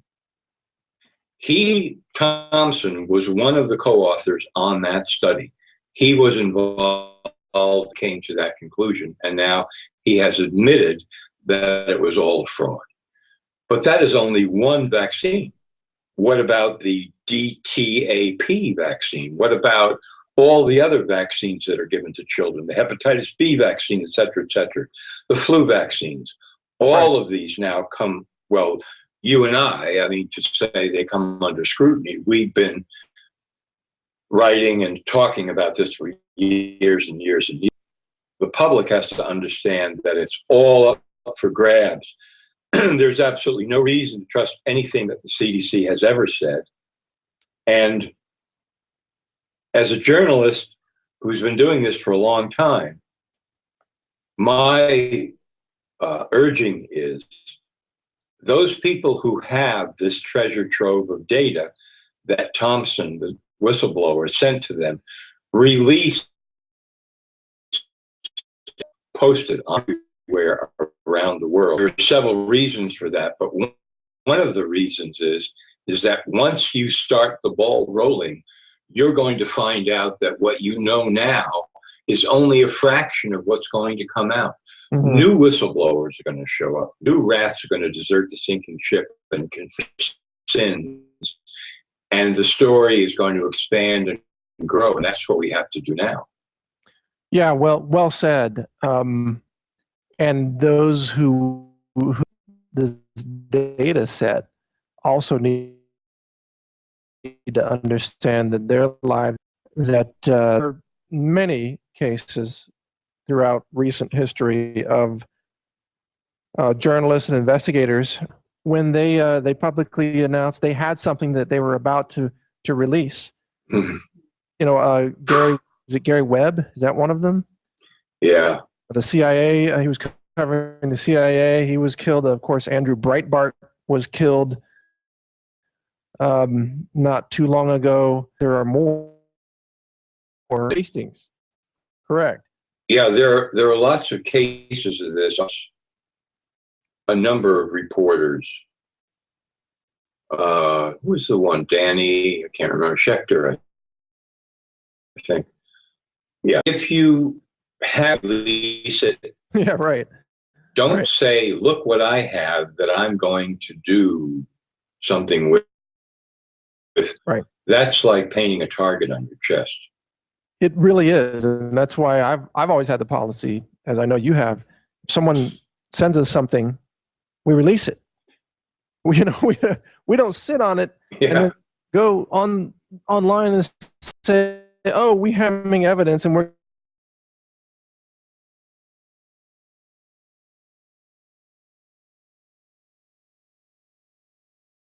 valuable, damning information. Absolutely.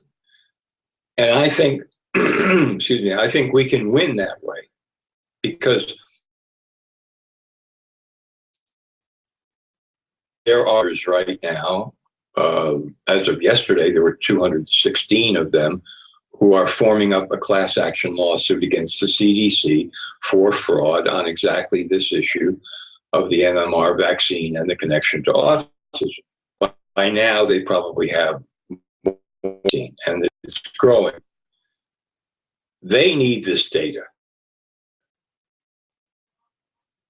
Put it out, a slam dunk, completely, in every way. We don't know what's going to happen to the whistleblower Thompson. We don't know whether he'll come out and say anything. We don't know what will be done to him. Right. You can't just sit around waiting and show up one day and say, here's the whole story. That doesn't work. No. My next question for you is, at what point do you think the media will, if at any point, be willing to cover this story and give it the coverage it deserves? And I want to ask you this question leading into that. Imagine if this researcher, Dr. Thompson, imagine if he had been a researcher of medicinal herbs. Oh, God. And he had had a lot of studies published on the safety and efficacy of herbs, and then he came out and admitted that it was a fraud. Now, every media outlet would make that a front page story. Yeah, he'd be elected president of the United States. Yeah, right. You know? We've decided to change the country, and this guy is going to be king. That's what would happen, right, if you did that. But sure.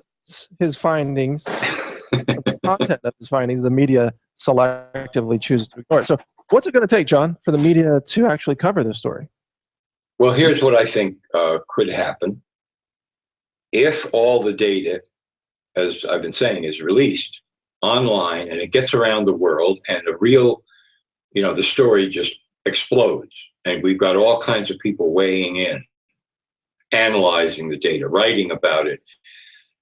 It's just getting huge, huge, huge public attention. Then the media are going to have to come away. They will now cover it. They will now cover it as a controversy. Right. They will say there's a tremendous controversy. Then they'll bring in the experts who say, yes, it's amazing how much the public doesn't understand, and vaccines are wonderful, and so forth and so on. So that will be the level at which they cover it. They will never say that, the CDC is culpable for who knows how many thousands of deaths and destruction of life through vaccine damage. But they can sort of unintentionally contribute to the explosive nature of the story and how wide it's going to go by just covering it as a controversy. That's all. I mean, I wouldn't even ask for that much, but if they go that far, that's good. That's fine. And then there are going to be court cases that are going to add more to the story. And eventually what's going to happen is more and more people are going to opt out of getting vaccines beyond anything that the government can do or say. It is. I actually kind of like the fact that the mainstream media continues to censor this story because their complete lack of ethics. It really shows them for who they are. And it's part of the reason why the mainstream media is losing readers by the day. I mean, New York Times is just a shadow of what it used to be. Yeah, I mean, across the board. Used to take full account. You know, now you can stick it in your pocket. Yeah, exactly. They're dying completely. I mean, CNN could simply make their entire website into an report, knock out every other story, and they would get more readers and hits and views than they do now. And they know that. And they have no idea what to do about it because they have no answer. Well, yeah, exactly right. And CNN Turner is on the record saying population and thinks we need to reduce the global population people. And Bill Gates is on the record saying that one of the best ways to reduce population is to have improved vaccination programs. I mean, that's Bill Gates, and we've got videos of him saying that. So CNN towing that line, saying, you know, well, vaccines are really important for this whole depopulation agenda that we are pushing. Yeah, they kind of leave that last part of the statement out there.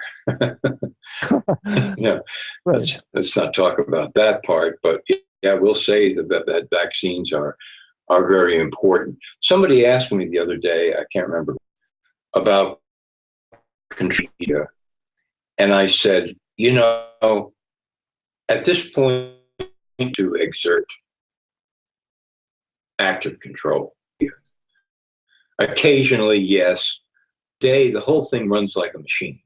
In the old days, you know, Citizen Hearst and all of that business, and the guy who's a publisher on the desk and saying story because, you know, it'll hurt interests of mine and whatever.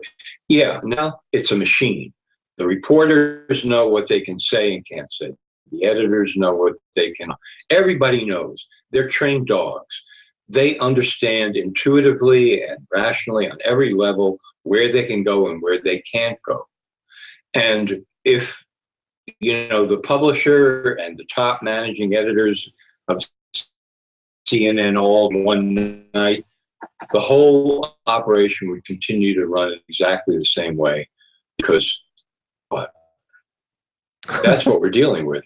And that's the way major media operate. That's what they do. And then occasionally they break a scandal and a story, and everybody goes, well done, lads, and so forth. And then they just go back to the usual robot. One thing that does stir them out of their sleep somewhat is if, metaphorically, they look out the window and they see a mob out in the street of 50,000 or 100,000 people waving pitchforks and carrying torches. They feel public pressure. The heat really builds exponentially, asymmetrically. They tend to wake up because they feel that their own survival is threatened. And then they make a lot of mistakes and they do a lot of stupid things, which then they can be called on. And that's what I believe is starting to happen with this CDC scandal now. It has begun. I know that some people say the autism believe that this might be a real turning point. If we look at the history of medicine, we have to understand there were many, many times when the delusions of the day were shattered. You know, mercury was once thought to be medicine. Doctors prescribed mercury salts to people to consume as medicine. You know, Lewis and Clark, the famous explorers, were given all kinds of mercury pills to take with them. In fact, archaeologists can trace where they were by following the trail of mercury. It's true. Wow. So, you know, that delusion was shattered at some point, but then it kind of came back in the form of vaccines now. So, you know, there was a time when doctors wouldn't wash their hands, right? Who was it? Semmelweis was the thrown in a mental institution for saying that there are tiny invisible germs that cause sepsis in the babies.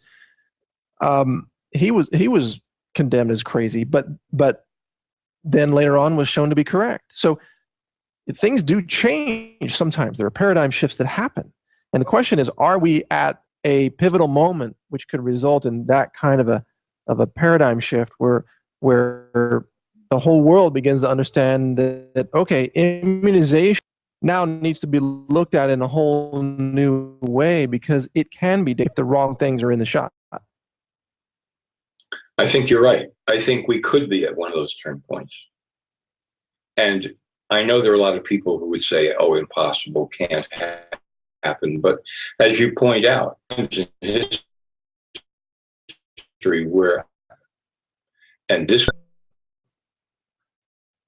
starts out as a spark, a little flame, and before you know it, it's a conflagration. And time just has to shift. So we could be there with this one.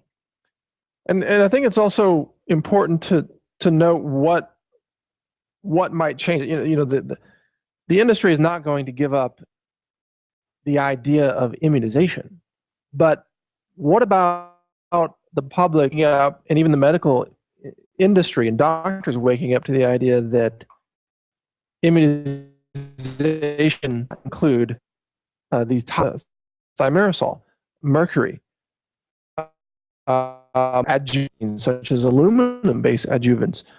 There are some that are fatty acid-based. So, I wouldn't. They're not going to give up. They shift to this paradigm of hey, maybe quote safer. I mean, my position is, I've never